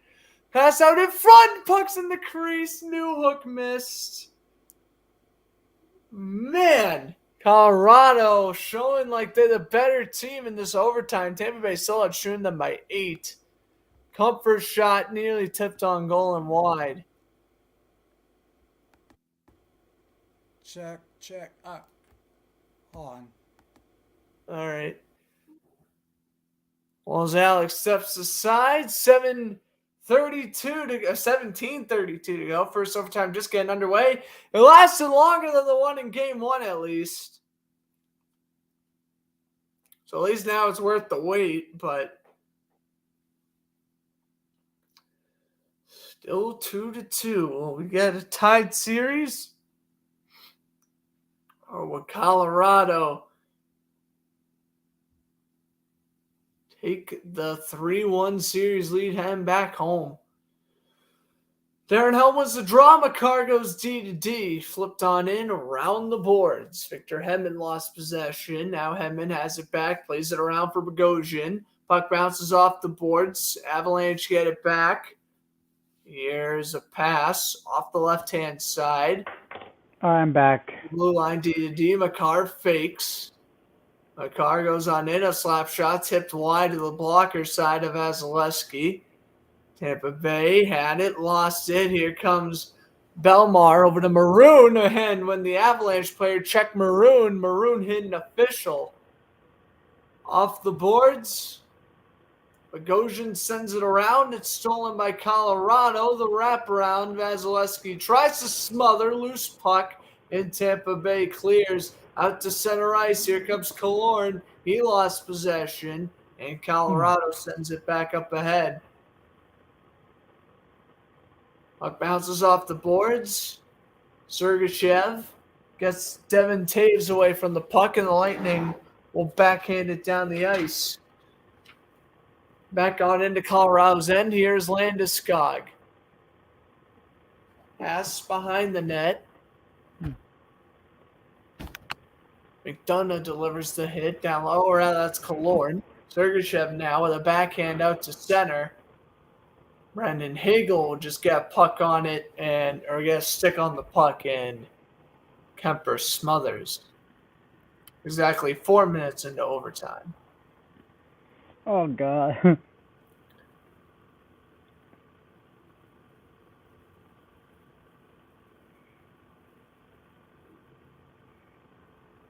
So I will post the caption contest later on tomorrow. And let Ice Hockey Memes do the meme for us. She did the Brady Kachuk meme and the Tom Wilson meme, I believe. Oh, man, here comes Tampa Bay again. Backhand pass. Andre Palat up the left wing side. Circles the net. Off the boards, D to D. Here's a shot, missed the blocker side. Platt around the boards. Colorado will send this one up ahead.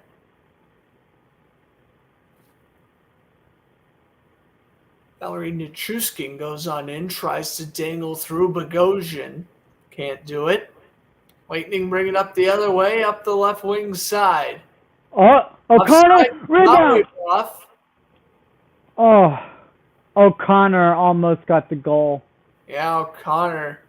Yeah, on my screen, coming on in, 1 against 2. He beat Hedman, tried to be Vasilevsky glove side. Couldn't do it. 30-second shot on goal for the Avalanche there.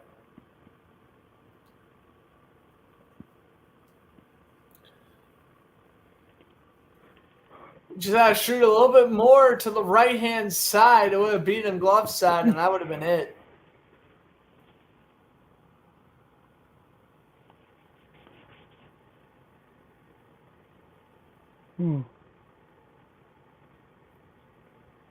Big shot save. Vasilevsky in the playoffs made saves on 12 out of 13.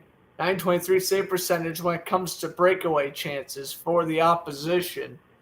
Turnaround shot stolen by Tampa Bay. They work up ice. They just flip it into the Avalanche zone, actually, and that'll be an icing.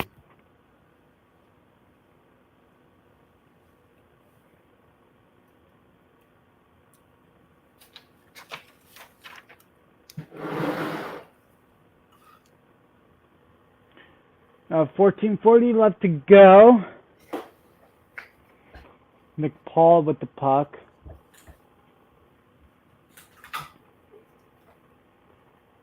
$14:36 remaining in overtime. Hopefully you guys are having a great time, even though it's almost midnight Eastern Standard Time. Shout out if you're still watching this on the Eastern Standard Time, man. You are one passionate viewer. It looks like this game has no end in sight, so. Yeah. Alright.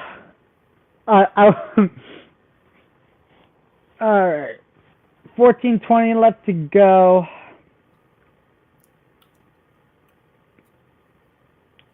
Oh, God. Well, good thing that we passed 3 hours, which that's pretty much the average time that we do here on Power Skate. Our Power Skate, for the record. 14:16 remaining in overtime.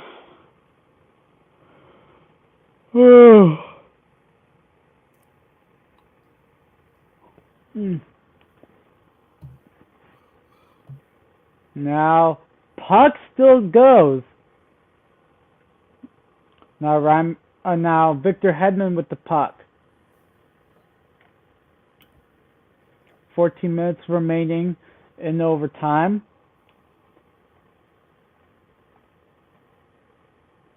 Now, Manson. Ooh. Now Valerie Nichushkin with the puck. Nichushkin gets it. Shoots. Oh, he missed.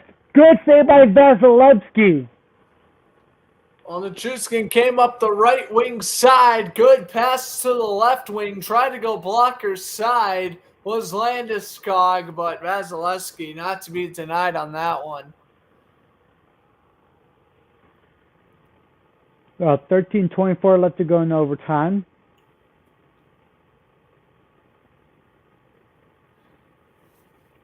$13:16 left to go. And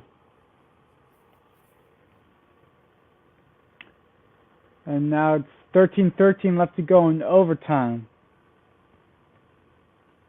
Yep, Bison called against Tampa Bay. Face-off taken back in the Lightning end.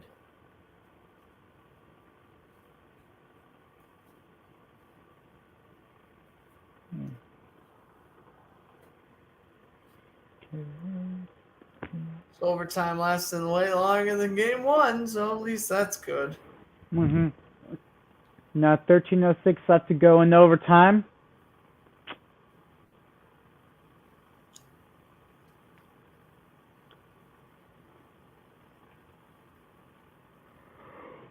Whew.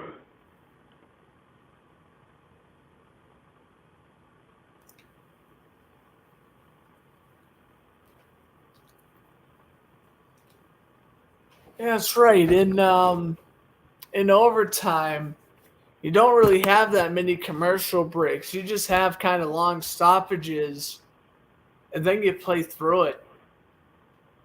Yeah. McCarr and Taves both over a half an hour of ice time. Hmm. They gotta be sucking wind the further and further this game goes into overtime. Yeah.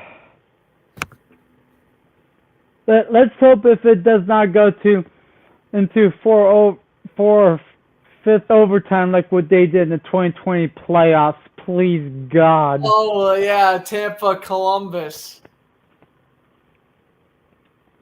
I'd say probably one of the best playoff games that we've seen during our time. Yeah, I would say, that was a great playoff game. The game started at like 2 in the afternoon. It didn't end until like 9 at night or something. Like, it was It's a great crazy. game, but games that last that long, it could also get really annoying because then at that point, you just want some team to score. And then when it's your favorite team, you're just annoyed the whole time. And then the second your team loses, you're just devastated. And if your team wins, you're just happy the game's over and you don't have to stress out anymore. Yeah. Now 11:35 left to go in overtime. Colorado's possession. Byram to Nishushkin. Nishushkin looks. Oh, wait a save by Vasilevsky. Now Byram with the puck. Wow. Byram, good save by Vasilevsky. You went post to post. I think the shot may have actually hit the pipe.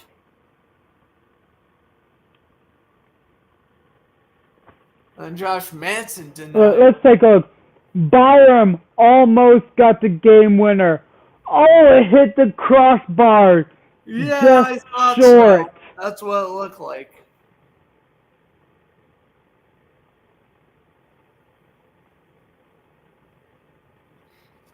Almost.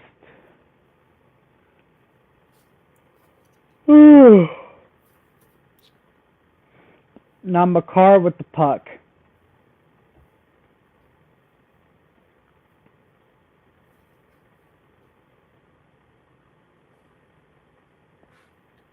Damn.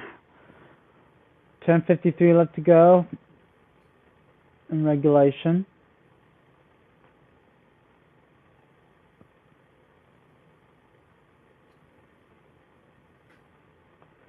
Now Vasilevsky. Now Brendan Hagel.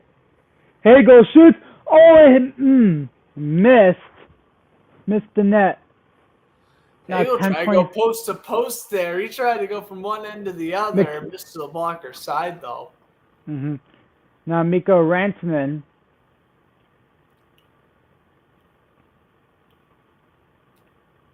Now to Josh Manson. Manson looking.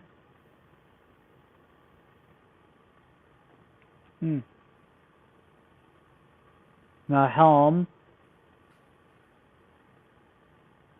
with the puck. Now Josh Manson. Manson looking. Hit the net, but no good. 9:44 left to go. Now to Nishushkin. Nishushkin, now to Byram. Byram, glove saved by Andrei Vasilevsky. Man, Colorado really starting to dominate the time of possession. Something Tampa Bay hasn't been used to in this game. So keep an eye out for that.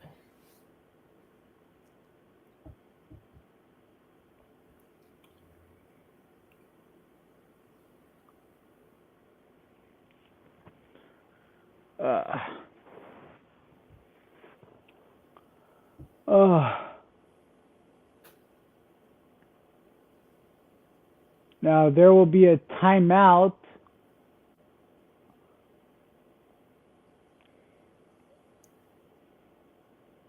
There will be a commercial break for right now.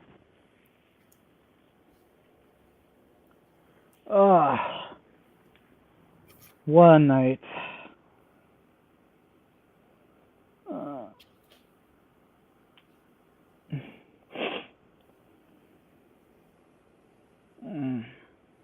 Hopefully you guys are having a fun night.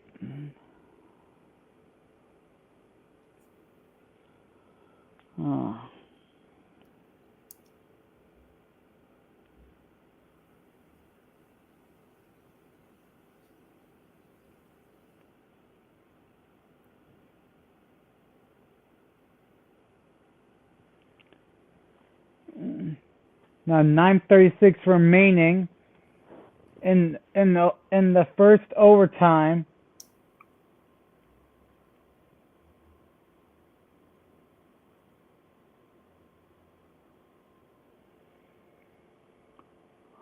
The Avalanche are out shooting the Lightning 8-3. Like I mentioned, Colorado dominating in the offensive attacking zone since the start of overtime. That's usually a death sentence for teams in the postseason, but because the Lightning have Andrei Vasilevsky, the greatest goalie to grace the planet since Martin Brodeur, it doesn't seem to matter much. He's going to keep him in this game for as long as he possibly can.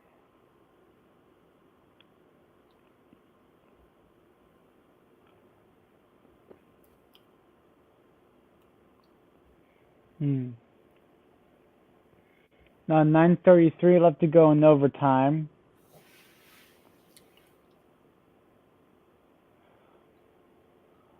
Nine 9:25 remaining. Takes a shot, save by Vasilevsky.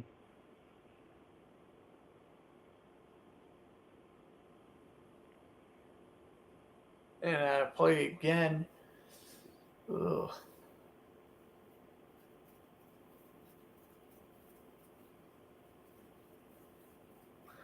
You think the game-winning goal is going to happen in over or under the next 5 minutes?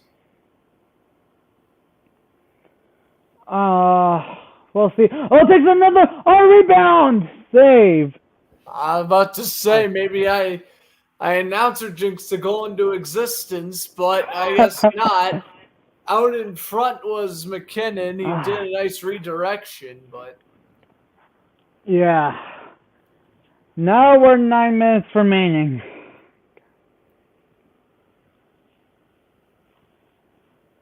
Oh. Now Landeskog gives it to Devontae. Rebound! Save by Vasilevsky. Now McKinnon walking in. McKinnon again. Now to Landeskog. Now back to Nathan McKinnon. McKinnon shoots. Save. Vasilevsky without his stick. Now Landeskog. Now to Devon Tays.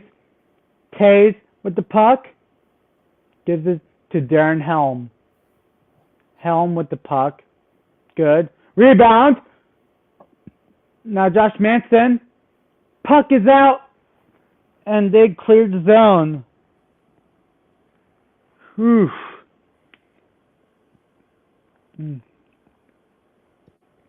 Next, another rebound.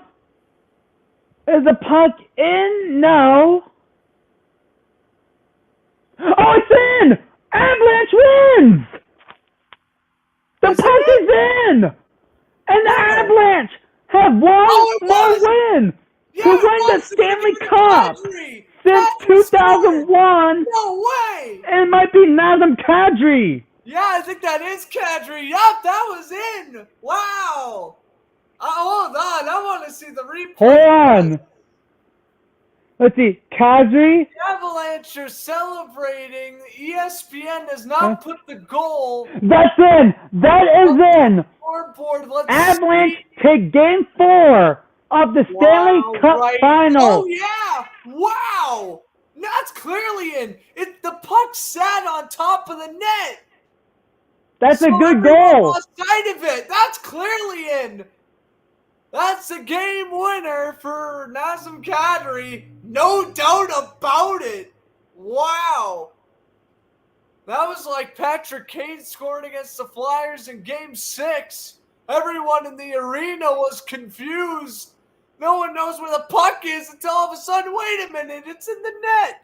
And it was sitting on top, hiding underneath the crossbar, and Nazem Kadri, missing 5 straight games with a thumb injury, comes in, scores the game winner, and the Avalanche have a chance to host Lord Stanley Friday night at home. Yes, and I would not be available on Friday, sadly. So, good thing that that we got to do a live commentary. Kadri with the overtime game-winning goal. No one knew where the puck was, and they found it for like 20 seconds later, and Colorado leads 3-1 of the Stanley Cup final. That's gonna wrap it up here tonight, guys. 11:30 Eastern Standard Time. Wow, I really thought Tampa Bay was winning that game at the end, but there you go. So almost a 4-hour stream, and thank you guys so much for watching. I hope you guys really do appreciate it. If you do, please hit the like button. That means greatly appreciates a lot to me. That's gonna make us do more podcast videos in your future. Do you guys want to follow personal social media accounts? Links will be in the description below. God, I've not said that in a long time. Do you guys want to follow the Podcast Show official page? Keyword. For more news, updates when we go live, and all that good stuff, links will be in the description below. Follow Grant Fluff from Fluff the Sports Zone. We do some collab stuff. That's right. And check out his YouTube, links, everything else is in the description that you guys need. For me, on my YouTube, I'm doing some summer vlogs every weekend, Saturday and Sunday. Probably going to kick in a few videos, like topic videos and all that during the weekday. We'll see. And Grant, do you want to add something before we head off? Well, it's been a pleasure broadcasting a very awesome Game 4 of this series. Hope you guys enjoyed it. I don't know if Alex will be available like he mentioned, but I should hopefully be available for Game 5 on my channel. So if you want to potentially see the Avalanche race the Cup Friday night, I'll make sure you tune in. But what a great hockey game it was. 3-2 Avalanche, the final. I'm Raf Love from Fletcher Sports Zone saying enjoying the rest of your evening. It's fun to finally film another Power Skate episode. Yeah. And also, we're going to make this clear before we head off. If we haven't done any videos lately, it's because that we're busy of some personal stuff. Grant is going to college within the next few months. I'm in my senior year next year, so that's pretty much going to take a ton of time. If you guys are wondering where we're going to be at, we're still running the Instagram no matter what. And if you guys are wondering, I have to fully commit to the Instagram, by the way. yes, that's Just okay. letting you know. That's okay. And also, if you guys are wondering where we're going to be at, check us out on our YouTubes and our social medias where we are. So it's not that we're like no longer existed on the social media world. It's just that we've been busy. We're gonna make that crystal clear for you guys. All right, it's past 11:30 here in Baltimore, Maryland. Grant, also same thing from Boston, Massachusetts. Yep. We're out. Tell all your friends that Power Skate's back in a greatly fashion. And we'll see you guys at Season 5, Episode 11, Probably around next week. We will let you guys know. Yes. Have a good night, everybody.